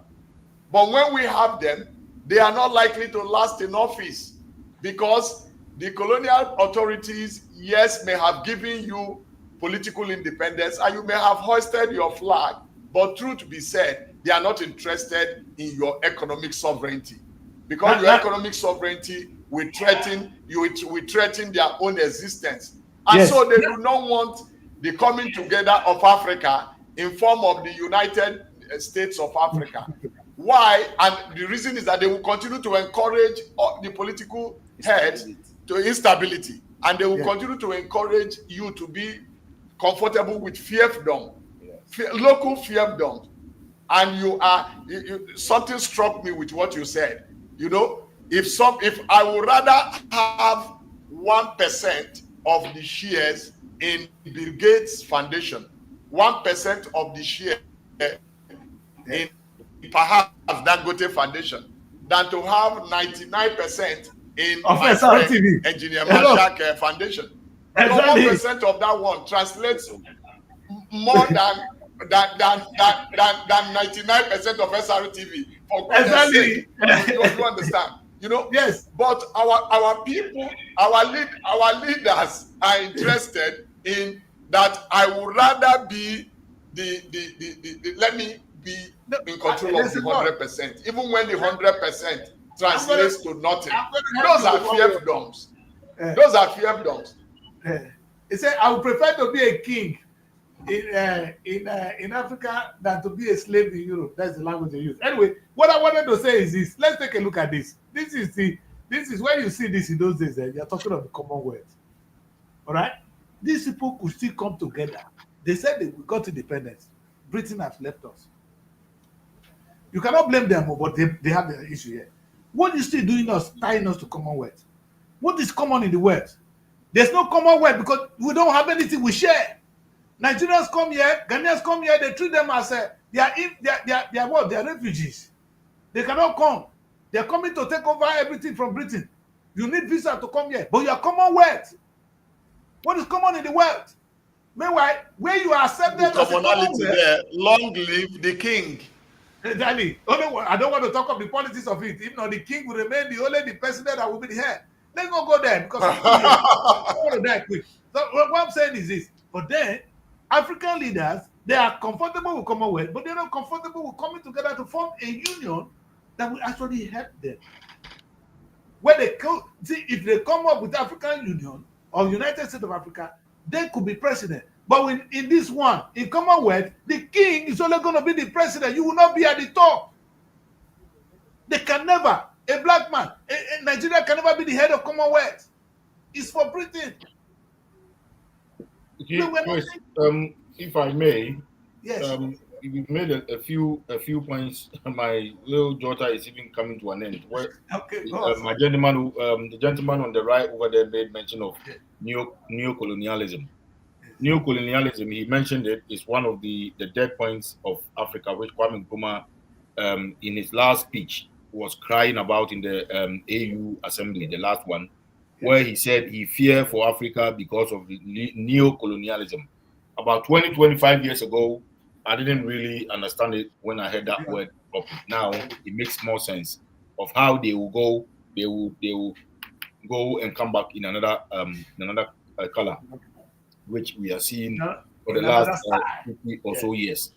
So when we talk about the Commonwealth, the word is self-explanatory. We are all one. We have the same wealth, money, yes, the same life. So in practice, if the UK government is responsible for housing people who cannot afford it, in practice this should be across the English-speaking states in Africa. People who are below the income level, which is supposed to be, should be receiving it. Now, when we have professors, people with PhDs, educated people in government, who understand the principles of the Commonwealth, what Commonwealth means, what it stands for, why we should even send a flag there, why should we be a part of it? It looks like we have threw out dummies across the board, because any African country, any Commonwealth country in Africa, yes, who does not receive or is not able to give a penny to its citizens monthly or weekly as benefits is just a sleeping dog. So simple, because we have the same wealth. Yes, the wealth is common to us, and exactly. we share each other. Exactly. So how come we're not sharing with us? It's one of the simple termed terminologies that could be used to analyze things. But yet you still see African leaders who drove from dust all along to their airports. Yes. And then went to the Commonwealth meeting, wherever it's going to be held. There are certain things the African youth must push the leaders to come out of. There are certain things. You see, yes. I continue to say these people are not going to change their behaviors, whether they know it or not. They're not going to change their behaviors because they wish to change it, because they're living comfortably in it. You will not tell a foreign minister to just think tomorrow, why are we in the Commonwealth of countries? He's a foreign minister anyway. Why? Yes. It's not necessary. So let's talk about it. We're not going to have this discussion because there will be some form of warning coming through the government, the president, dreaming it to you. If you continue, you'll be out of work. We are Africans who do not resign. We don't do resignation in rebellion. We don't do it. So we cannot do the right things. We kill them first. They die first. No, we just say, let's do the yes sir, and then we continue. There are certain little things. Since the OAU was to be established back in the 1950s, we still have the Commonwealth hand in hand. There were going to be enormous benefits to Africans if we have had the OAU. Yet we let it to go dry. We let it dry. The Commonwealth, where we get nothing out of but waste our time on and taking as puppets, is still in existence, and they decide even how many people we can sell with you to Great Britain during the celebrations. There are a lot of things. The mistake, I do not blame the West anymore. I cannot blame the West anymore, because now we know the facts. We have the truth. The truth is now to our African brothers and sisters who must go and demand what belongs to them. My brother here was still talking about the likes of Sankara and all these revolutionaries who were on the trend of doing things good for their respectful African countries. The Africans now, the goodness of social media makes everything clear straight away. The demonstrations across some part of Europe and Africa last week or a few weeks ago in support of the Burkinabe president is something that is very much needed. Yes. The West they must be made to understand, if you touch this man, yes, you won't have an embassy here. Exactly. Listen, these are it's not threats. It's not threats because you don't do something wrong to me. Because if you do something wrong to me, I'll do the same wrong to you. To you. That is not a threat. That is, if you don't do wrong to me, I'm not going to harm you. Wrong to you. Yes. So if our youth are being puppets because they are begging governments who are making their millions only giving them points, then we have to say that we will be seeing here talking about the same problem in the next 20 or 50 years to come. We, the African as it is now, depend on the youth to rise up, the youth to make sure their governments understand what their government is doing for them. They are there. They should define Commonwealth. It's not the other way around. You see, yes, they are there to serve us. We are not serving them. Yes. On the other hand, we have another way of a system where the leaders will be serving us some few months before they come to power. After coming to power, they become the masters. That is no way. This is where the African youth needs to get involved and get involved quickly and make their voices heard. It's one life. Thank you very much. And let's close the topic. Maybe we can zero the last part of it by trying to actually ask the big question. With this, if these people come together, they can have a common destiny here. There could be commonwealth among them here. But they prefer this commonwealth. This is the one they go for. The one that is an illusion to them is the one we prefer. And that is the miracle. That is the thing we need. That's something we need to unlock. We have the African states that can share one common destiny. Europe are doing it.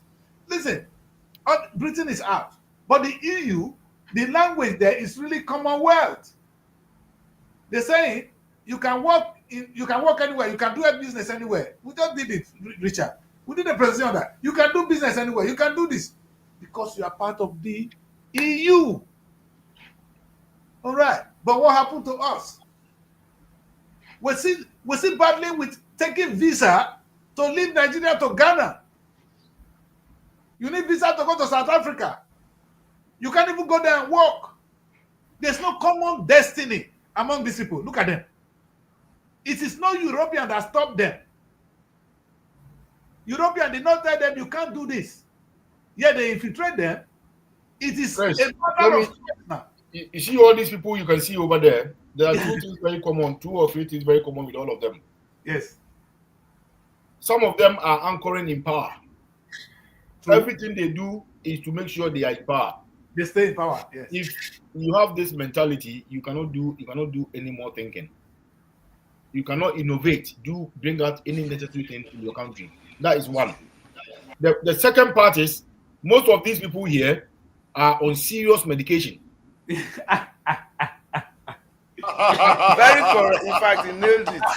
Some are wearing pampers. Yes. In Nigeria, we say they are wearing pampers. That's the truth. If you have these people come together, what do you expect? That's true. The problems are, you see, our problems are not obscure. Our problems are very clear. They're clear. Settled. There are things they cannot offer. These people cannot think. They don't have time to think about the continent, the countries. They don't have time. They are on medication. They are having security meetings every minute to make sure they are in power. That's all they do. Look, very common, simple things. Look at how much money flows out of Africa to any other country. Yes. Why can't we have a common border that every African can go anywhere, buy whatever they want, come to their country, go on holidays? Within Africa. Does Africans know how much money? How it boosts the economy? You know where we go? You know how many tourists in Africa alone? Exactly. You see, these people we look up to don't have anything left in their heads to rejuvenate the economies. Most of European countries depend on tourism, nothing else. Like you said, tourism. Go and see the tower in France. What is that? Come to Africa and see what is called tourist site. We waste all our money outside. What have we done with the tourist sites in Africa? What have we done with the pyramids of Egypt? How many tourists come there? Now, I love what my Ghanaian brother just said because I was moving along that trajectory. You see, an African, please. What your African brother said, there's not like Ghana here. Wait, what my African brother said, brother. Yes, sorry, my African Union, United States of Africa. I'm very happy with what he said. Now, let me embolden what he has just said. Now, the objective of the United States of Africa would have been very practicable if the leaders we have are truly Democrats. I was in secondary school even before going to secondary school, when we're in the early 80s, when we're doing common entrance. Paul Biya was was the president of Cameroon. We did, and we had Ale Mengistu, Ale Mariam. I remember all those current affairs we're doing. I'm an adult now. Yes. And Paul Biya is still there. He has refused to leave. Then you expect those kind of sit-tight leaders to come and project a United States of Africa. You must first of all, for the United States of Africa to be practicable, you must first be a Democrat. It is easier in America or on Europe because they understand the ideology of democracy, they understand the perception, and they know what government is all about. What we are more concerned here is trying to hold on to power. We practice the most African democracy is the most expensive democracy. You see the number of cars on the entourage of even a equivalent of a mayor.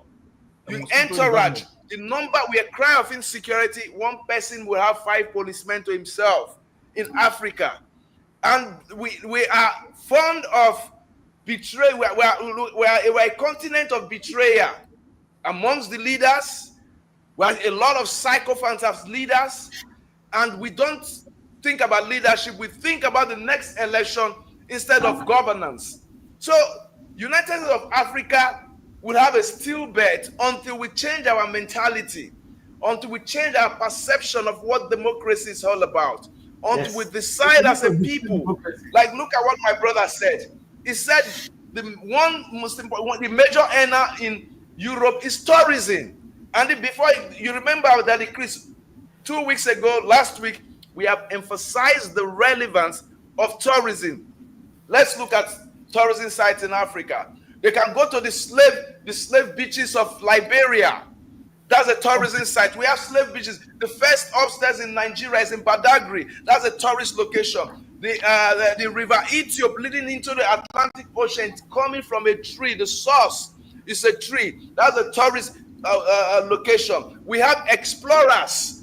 David Livingstone, his grave is in Nigeria. I think Lokoja Axis. Mungo Park, his grave is just less than 200 meters from where we are talking in this studio.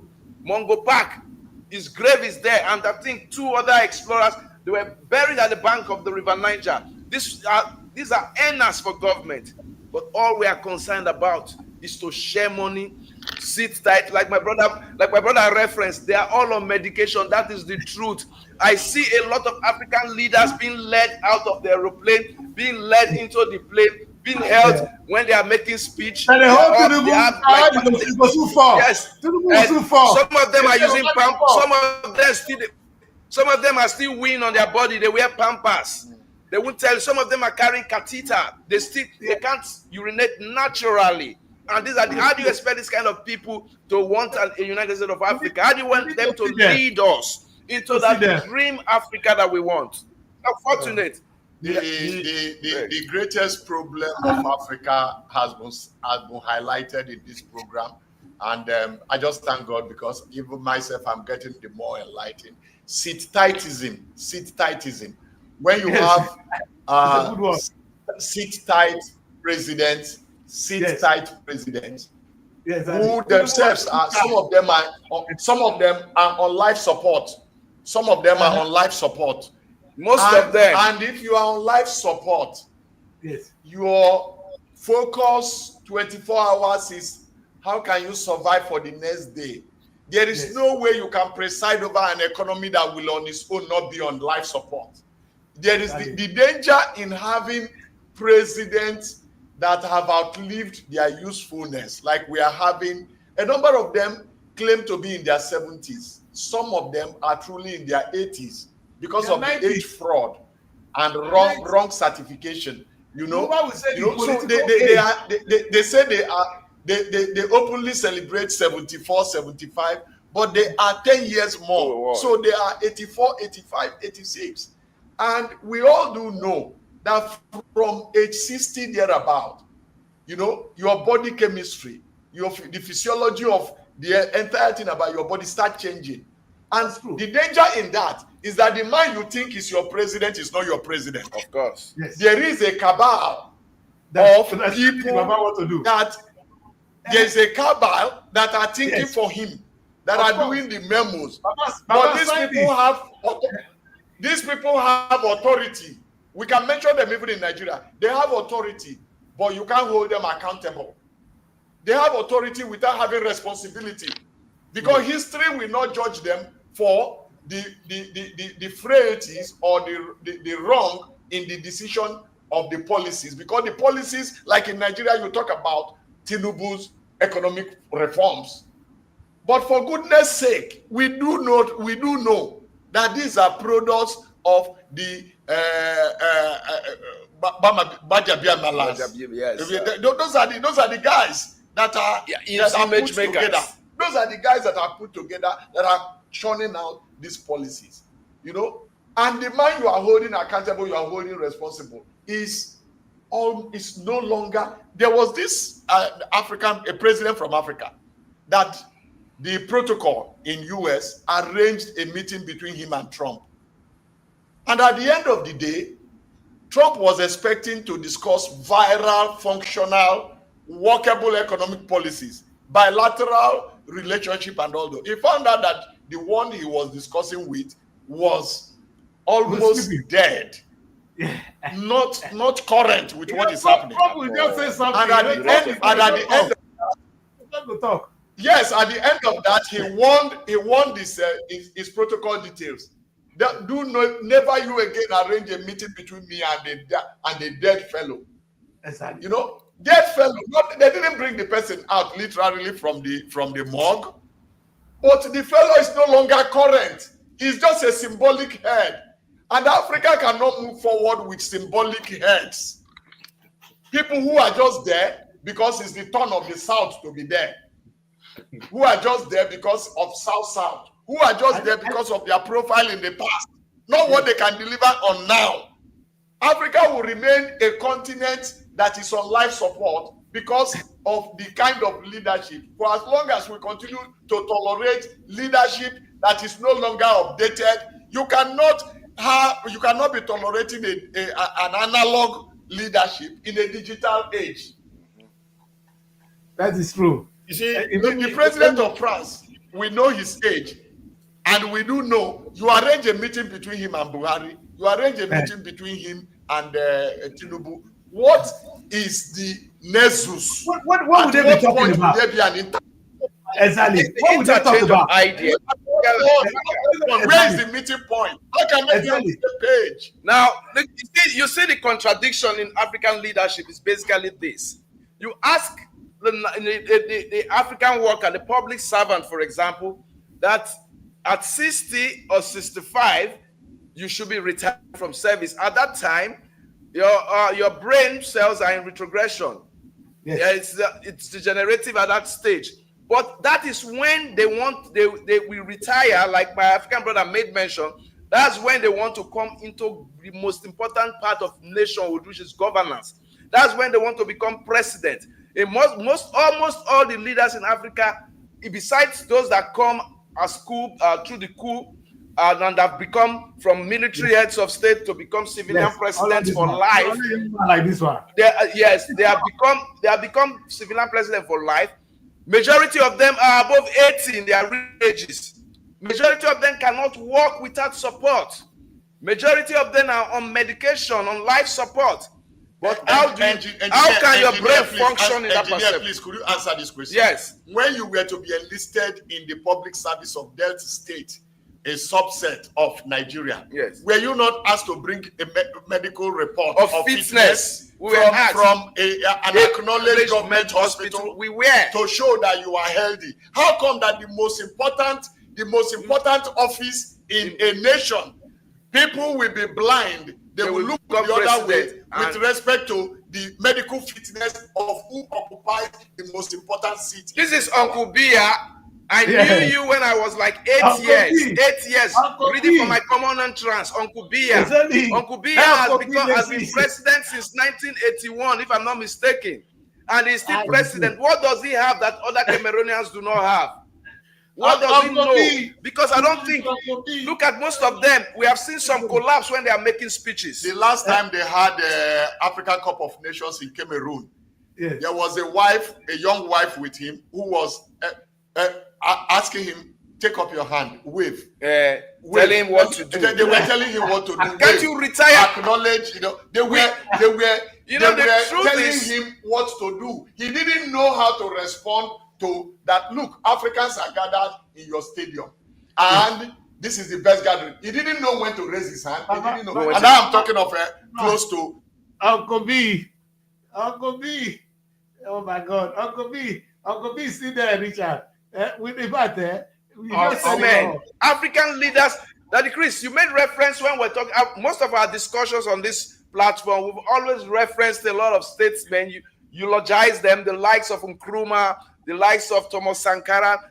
This statesmen, look at their ideology and the ideology of these 54 people you are showing on your screen. Those are statesmen that had an ideology that they were not after power. They were after service.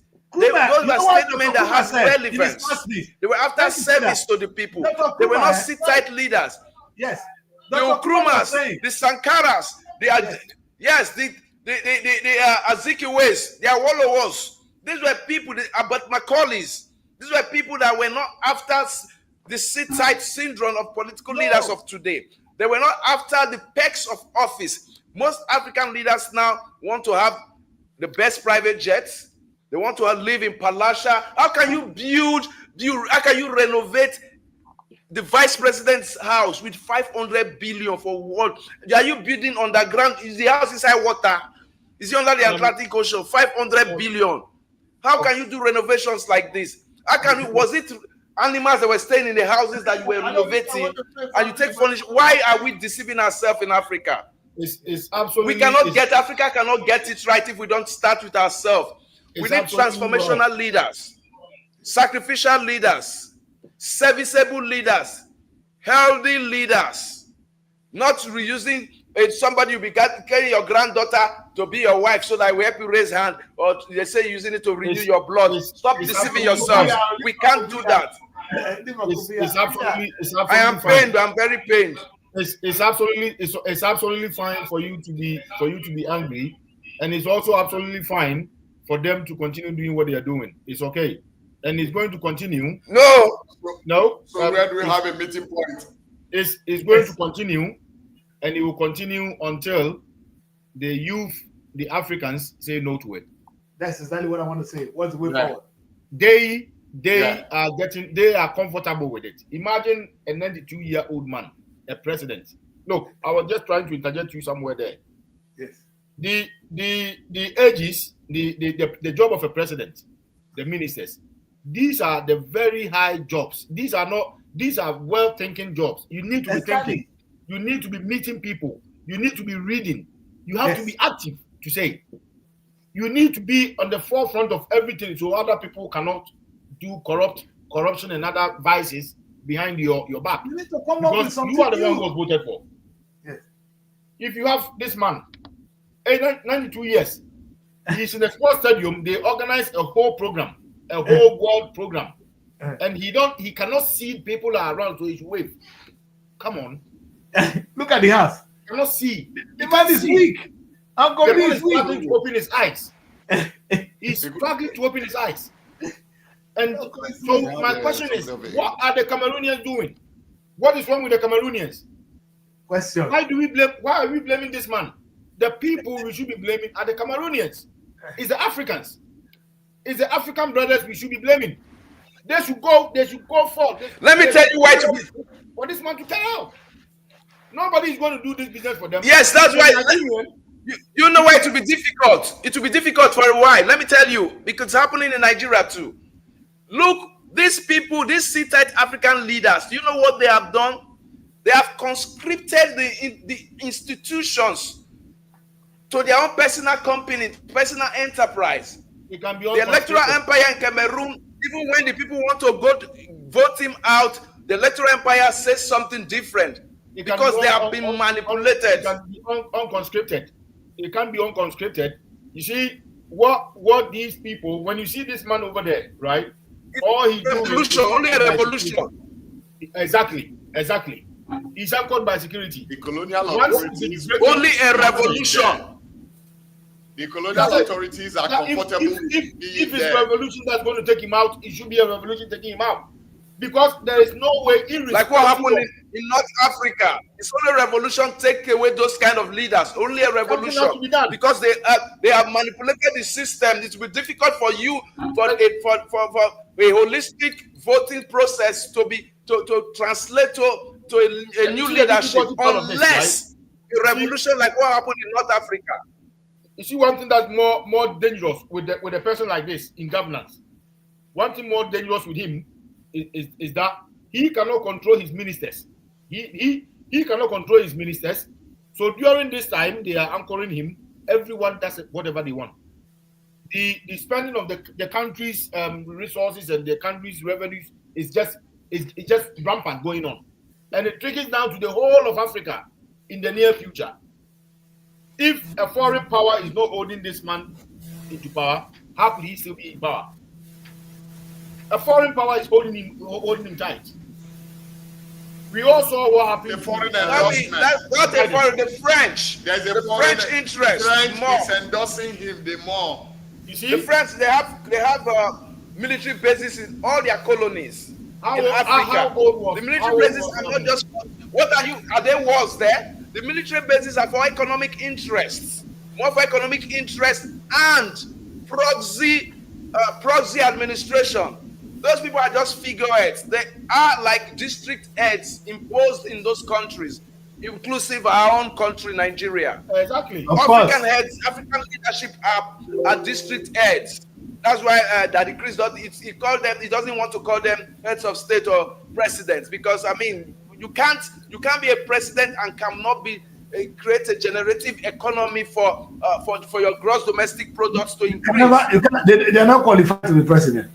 They are not qualified. And just for your information, the audience need to know that it's happening in Nigeria. That was your president falling on a national day. Because the man is weak. He's aged. Nigeria, Cameroon. Cameroon, Nigeria. May God bless us. Anyway, I can't thank you guys enough. I was about making a point on top of my my partner on the left there about the tourism and all these kind of things about building tourist sites and everything of that nature. In fact, my beginners thought that every tourist site, every top tourist site in Europe, it wasn't built to be tourist. It wasn't built for tourism. It's been grown, advertised to become a tourist attraction. None of them. London Bridge is a bridge linking two parts of London together. It's for transport. It wasn't built for tourism. Yes. Not at all. It was never built for tourism. They sold it. Now it is bringing in billions of dollars into the Great Britain because of advertisement. If you go to France, the Eiffel Tower was never built for tourism. It was a light beacon. The Louvre was built for an architectural architectural brilliance. Yes. Like a window coming from the ground. That's what it is. The window. If you can the mere easiness of a Nigerian crossing to Kenya, going to South Africa. This is a continent of no boundaries. Yes. Before someone entered it. So if I go to Nigeria, I will spend in the restaurant, I will spend in the hotel, yes, I will spend on the streets. Yes. I can go and see a Nigerian sports studio. It's an attraction. You can marry there, Richard. You can marry there. I'm looking to marry a Sudanese woman. No, I'm not joking, man. We have to overturn it.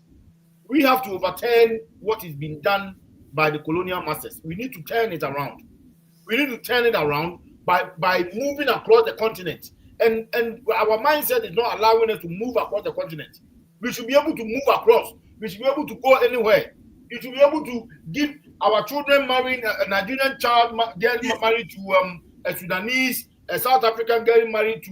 No, don't just say anywhere. Don't call them Sudanese because there's no Sudan. There's no Sudan. They're marrying across Africa because I don't recognize boundaries, man. We need to remove that. There's no boundary here. Because imagine we just crossing border to go and get married. It's like me going to Kano to go and get married. It's the same. It is being made something very difficult and a taboo. Yes. Like something very difficult when you see a Nigerian married to a Ghanaian is no more anything to worry about. A Nigerian married to a Guinean or a Senegalese becomes something unbelievable. How long is it? From Nigeria to come to Senegal, yes, it's less than what? On flight, it's less than 45 minutes on the flight. It's less. You can drive down there.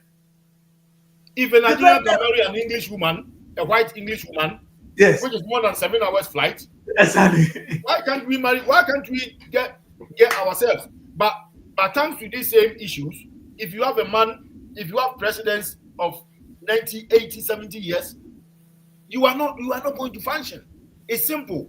The president of the job of a president is not honeymoon. There's no honeymoon in the job of a president. It was difficult job. These Westerners, because they know the capacity, what is expected of them, they come for a few years and they step out because they want their life back. Yes. Because as much is expected of them. Because ours, all you need to do is to get to power. That's the end of it. That's why we don't want to move. We stay there and we. Yeah, in fact, like I was saying to myself, you're right, Richard. I was asking myself, why do I want to be president with that kind of pressure? You know, I won't be there for more than 3 years. I will leave. It's ceremonial, but in our place, it's not ceremonial. It's not ceremonial. Who questions what Tinubu does?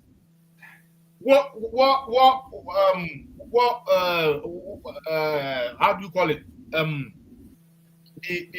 The report. What report does the Attorney General gets from all the law firms or the law societies in Nigeria to know exactly what they are doing, what they are not doing? what this one is doing, who get report from who, what was their target for completion, what do they have to do. We don't have anything like that. Everyone does whatever they want.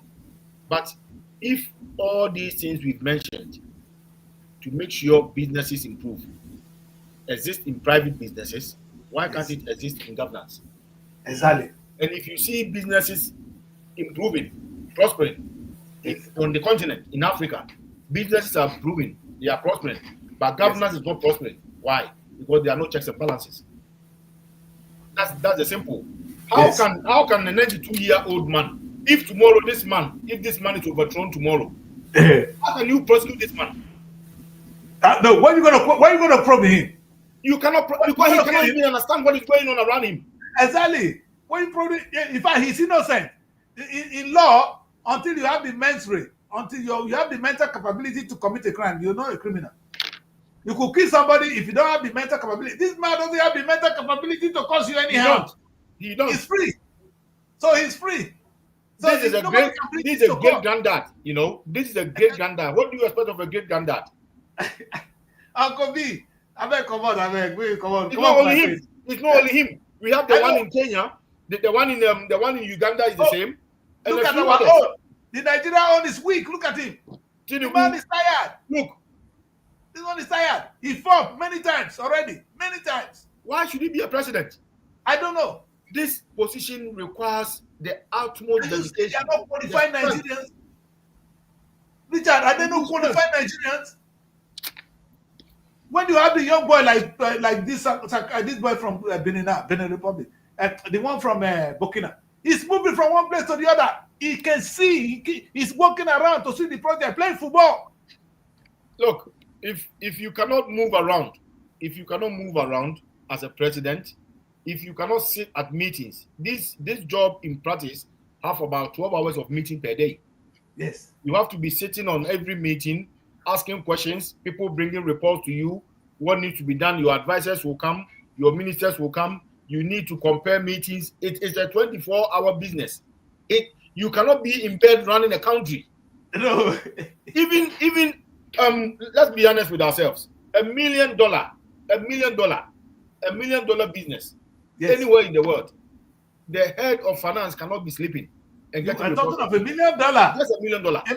$200,000 business is enough to change the place. If you have 200,000 pounds, the whole country like this. Automatic resident in England.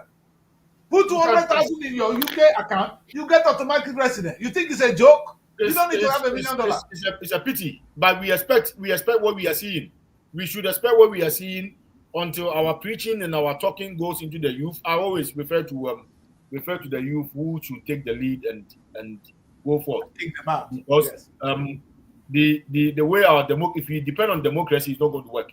Because what we continue to do is there's someone who was great yesterday, who was young yesterday. He was not put in power because he was too young. He was not going to make people live for free. So they keep these people at the back for a few years until they are old enough. And even our democracy have become a throne-like. Democracy, voting for people is not a throne. So by the time they come to power, like someone like Obi might stay on the hinges until he's about 80 before he gets his chance. By the time he comes, all his intentions, his strength is gone. And there will be other people making decisions for him. That is the foundation we've led Africa. No, Buhari said it. Buhari was saying that I would have done better if my age was different. But yeah, because you're wasted, sir. You see, and what you said now is clear. This young man from Burkina now, he's moving around. He can inspect project. He's not waiting. He's not sitting at home. He wakes up in the morning and go to work. And this is the question I ask. How can you be president and you don't go to work? What kind of work do they work? Go and sign paper, go and sit down there. And man, we have a problem. And look, if you have about 7 tablets, with clock, with time around the clock, taking medication, you can't go out. No. Some of them you have to take it and sleep. Some of them you have to take them with medication. Some of them you gotta go to the toilet. You see, it's not. These are the simple fundamentals that is weakening the continent. It's not. If we look at the big stuff, we will not get anywhere. You see, moving from one place to the other, inspecting projects. Look, We live in a very hot a continent, not too great for health. In the heat, if it's cold, you can wear stuff. In the heat, you cannot reduce yourself to what? To bareness. You at least you wear something. We have a fundamental problem. We need strong people who are active, who want to see things for themselves, who want to question things. You see the man who recently tried to kill this man to betray Ibrahim Traore. He's a very good friend of him, very good friend of his, but he tried to kill him. What does it tell you? All that he's saying is the ministers you are going to allocate monies to complete projects for you, they will siphon the money. They will siphon the money. The Minister of Finance in Nigeria, the one in Ghana, the one in South Africa, they will siphon the money. You have to see for yourself. They will siphon the money. They need the money. They are thieves. They are criminals. They are greedy people. Of course. They will siphon the money. You have to see the project for yourself, your eyes. They will come and tell you lies. Uncle B, they see where money they. Does Uncle B know where the money is? Does Uncle B know where the money is now? He doesn't know. The man cannot see. The man does not see things around him. We know. We all live with grannies and granddads and grandfathers. They get to ages when you go to them, their eyes are open, but they ask, "Who is this?" Exactly. We know this is the stage of this man. Yes. This man cannot read one sentence. This man cannot read one sentence to sign. They're using pampers. They're signing documents. Millions of dollars of documents. This is where we are. My point is, the African youth must rise up. They must demand. They must demand. They need to demand. If they do not demand, these people will not come out of their own shelves to be good people. They cannot be good people. They are competing with some rich businessmen whilst in government. They don't know their wages. They don't understand their salaries. All these people are depending on how they can steal, what they're going to get from government. This is why hospitals are not built. The most disgraceful thing, annoying stuff, is it's okay for us to say our president went to medical checkup in Europe. How disgraceful? Yes. Can you imagine? That is a disgrace. Can you imagine? But they don't see it. They send their children abroad. All these baggers you see here now, their children are abroad studying. All of them, they do medical treatment abroad. All of them, in fact, they have houses in Europe, in America. These baggers you see here, there's not one of these people doesn't have a house outside their country. But how many people, how many of these Donald Trump get a house from that place? What is he going to do with the house? What is he going to do a house with in England? If you go to Donald Trump send his children to Nigeria to come and study. Donald Trump will send children come Nigeria come study. We go to church on Sunday. That's all we do. Or we go to mosque. We have a problem. Can we walk backwards? It's a huge issue. You know, instead of facing this, we're gonna go to church and pray on Sunday. If I know I have enough money to go to Great Britain for a medical checkup, why would I bother building Nigerian hospital? Exactly. Why? Or pay the health workers. Meanwhile, the best of your health workers have migrated to Europe, where the life expectancy is now high. And the life expectancy in Africa is dropping by the day. The best of our medical professors are already out there in Europe and other parts of the developed economy. And so our president will tell you they are going for medical checkup abroad. And I think this is scandalous, very, very scandalous. It is. I think it is a disgrace. I'm finally moving forward. Yes, thinking about all we've said in retrospect and in perspective, there is a fundamental reasoning, like what you were saying about the people rising up. It will be difficult. You know why? The leaders have pauperized the people. They have subjected their different nations to a level of poverty where even the energy for a revolution is not there. Hunger has become institutionalized. Hunger is a fuel for revolution. Hunger is a fuel. But you for must the first time, I'm agreeing with you. You go. I'm coming. Hunger is a fuel. It's not a disincentive. Wait, I'm coming. If it is a fuel for revolution, then in Nigeria, about the revolution in Nigeria, the hunger in this land. Now, let me tell you something. Most revolutions in the world are fueled by hunger. No, wake up. The revolution are being fueled milk. Ideology. Let me tell you why. Revolution is right. Yes, ideology fuels revolution, not hunger. You know why? The politicians, especially ones we have in Nigeria, once the people are hungry, they know we are very cheap and gullible. 5,000, just gather the crowd, make all of them come stadium. 5,000. The same people that you are preparing for a revolution, they will give you food for that morning, only breakfast, and it is all over. If we don't believe in an ideology to propel a revolution, hunger alone will not be able to foster that revolution. It will be difficult because they have used hunger, they have weaponized hunger in Africa.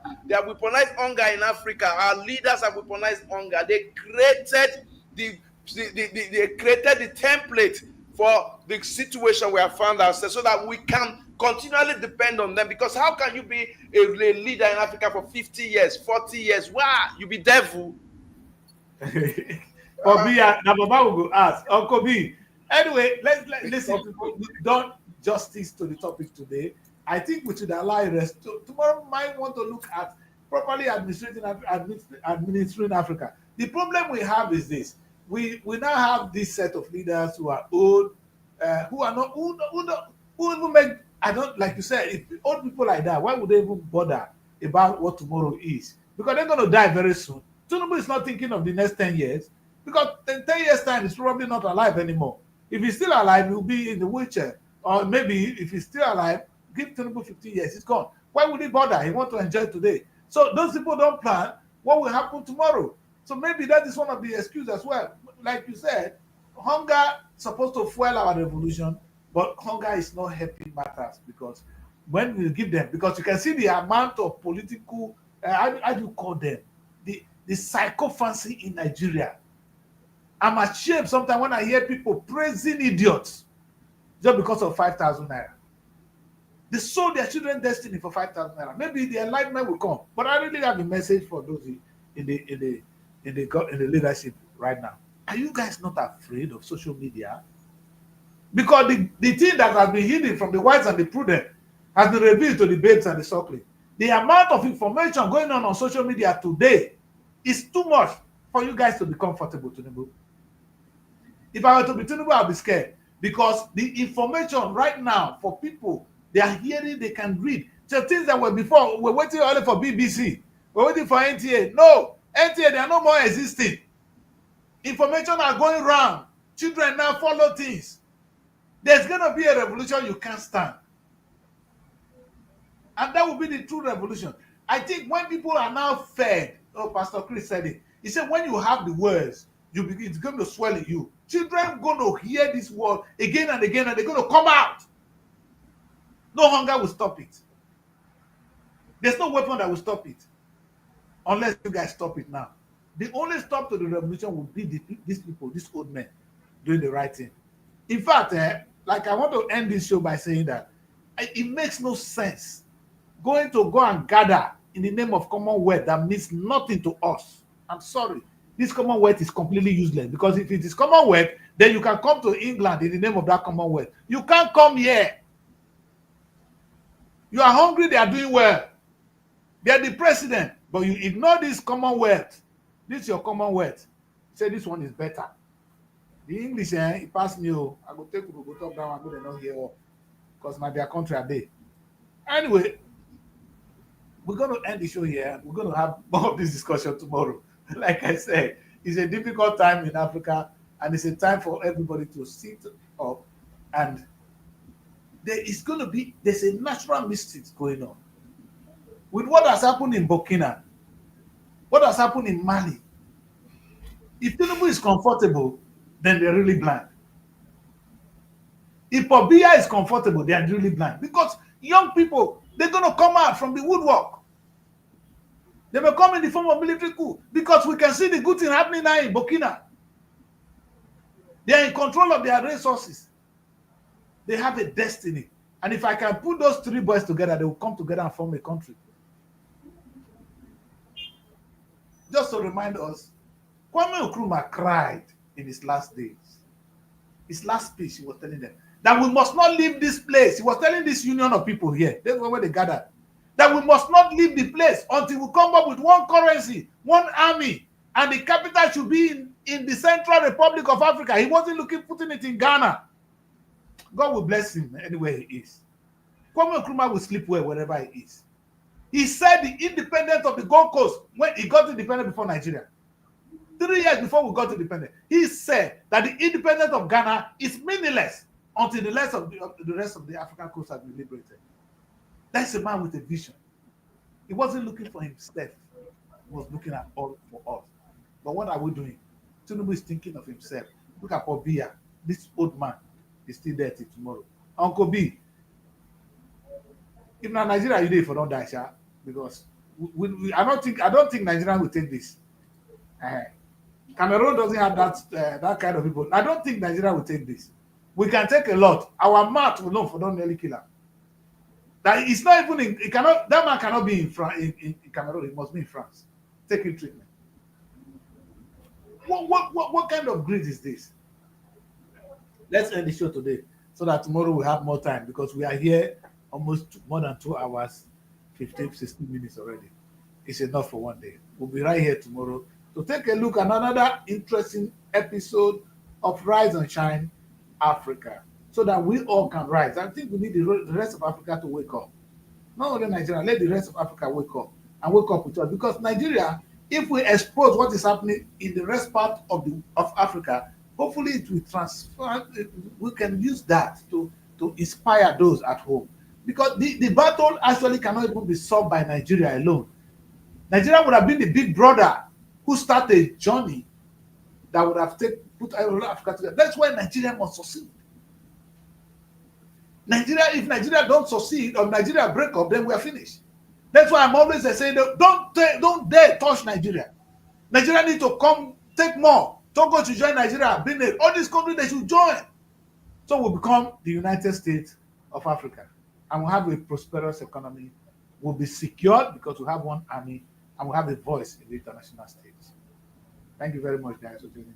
We'll do this again tomorrow. God bless you. Bye for now. Nigeria Week London 2025. It's time to celebrate the pulse of Africa's most exciting nation. Nigeria Week London 2025 is coming to Hippodrome Theatre from July 24th to 26, 2025, showcasing the best in Nigerian arts, music, fashion, and investment opportunities. Whether you're looking to discover the future of real estate, explore Nigeria's culinary masterpieces, or get immersed in an electric Afrobeat performance, this is the event of the year. You can also join us for a film festival, cultural dance spectacles, and the recognition awards. Don't miss out on the business opportunities and cultural experiences waiting for you. Book your tickets now before they're gone on eventbrite.co.uk. Call or text +447 438 893 190 or 080 330 46768 or +447 459 071 747. Visit our website superiorradioandtelevision.com. Nigeria Week London 2025. Nigeria Week London 2025, celebrating the best of Nigeria, is partnered with Civil Society, scaling up nutrition in Nigeria.